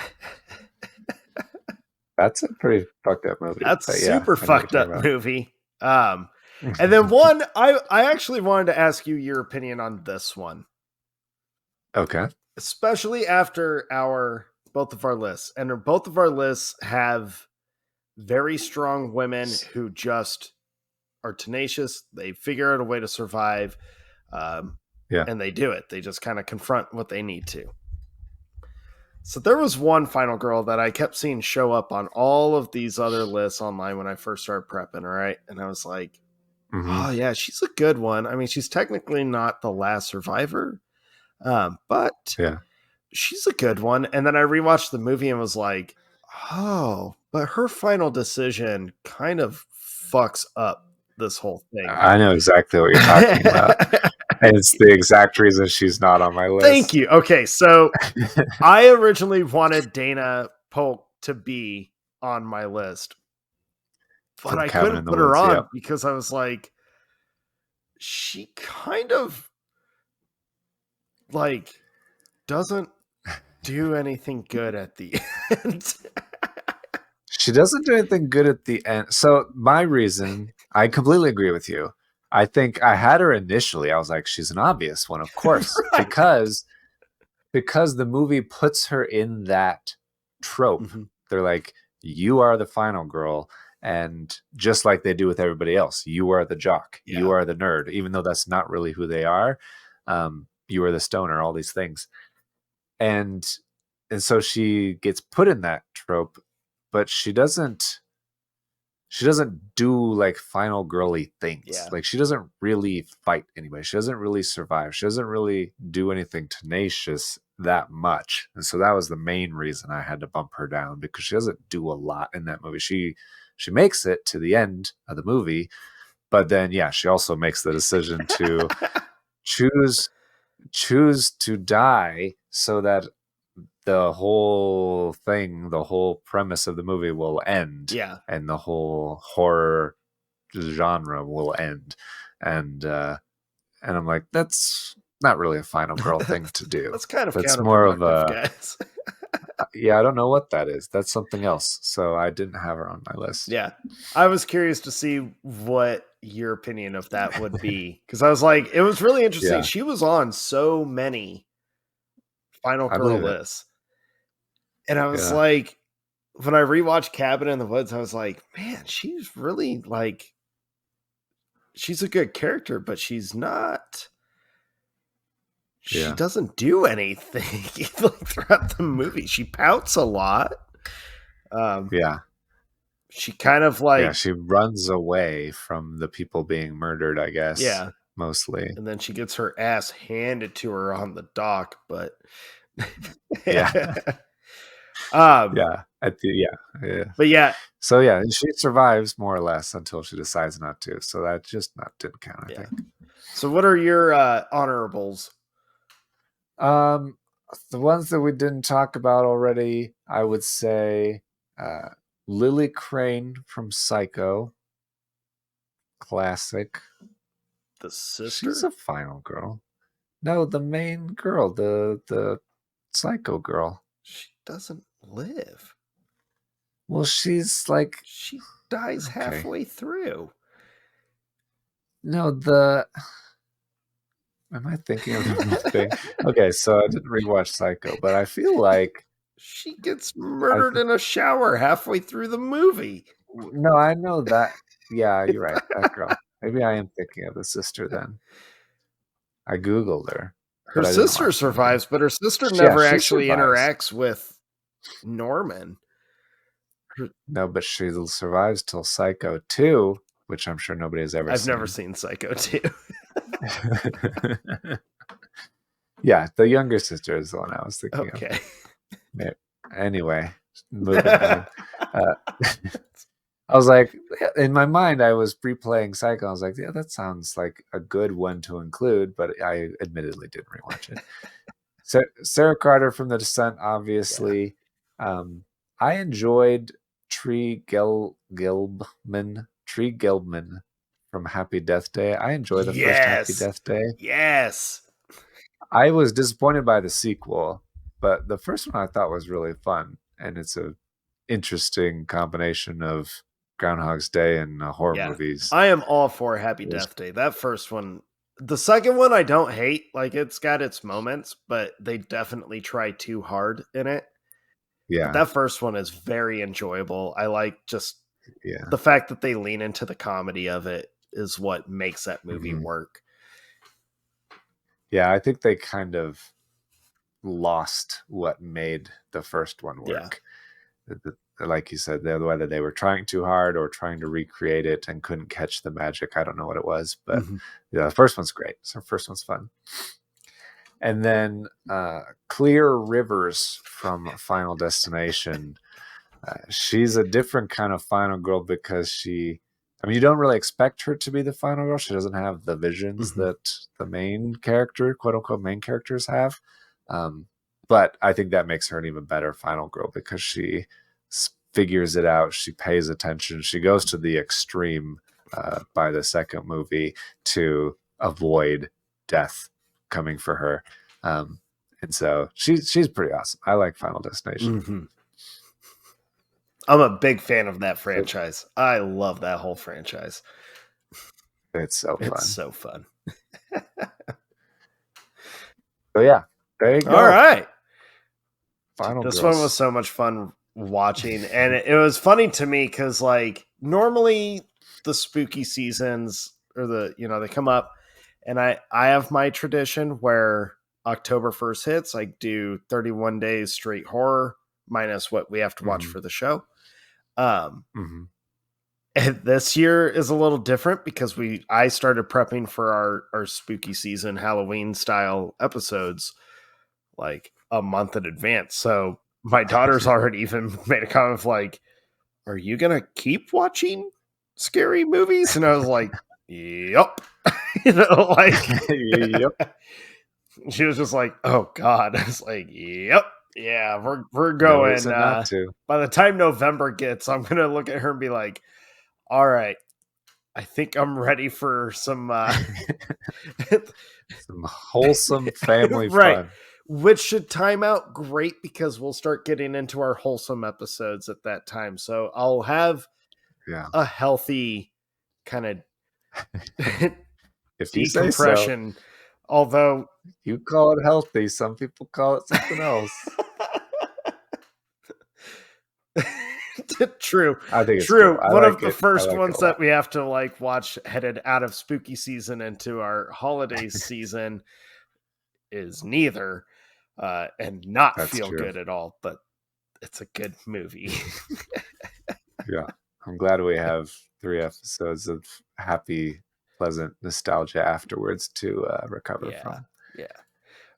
So yeah, definitely excited for future episodes. We have a lot coming up. Do. This should be really good. And we're already planning for next year, which I cannot believe, but it's only a couple months away. Kind of freaky.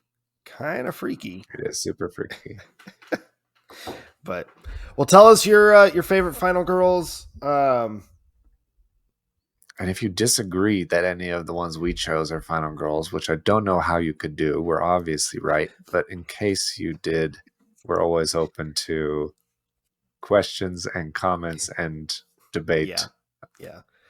You can call into the show and leave a message if you just want to rant, or you can send us DMs on Instagram or YouTube or whatever, leave comments, or just send us a message directly.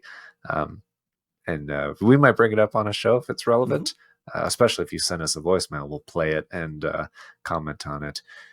And so, yeah, even if you have a question about a past episode, and we'll remember what we said, I'm sure. So definitely just let us know what your thoughts are. We're happy to hear it. Hell yeah. Make sure you follow, subscribe to all that good stuff. It helps the show out and stay up to date with our episodes and future content. So, yeah, and we'll let you know about our guest episodes coming up. That'll be a little extra content. That'll be fun. Going to be a lot of fun.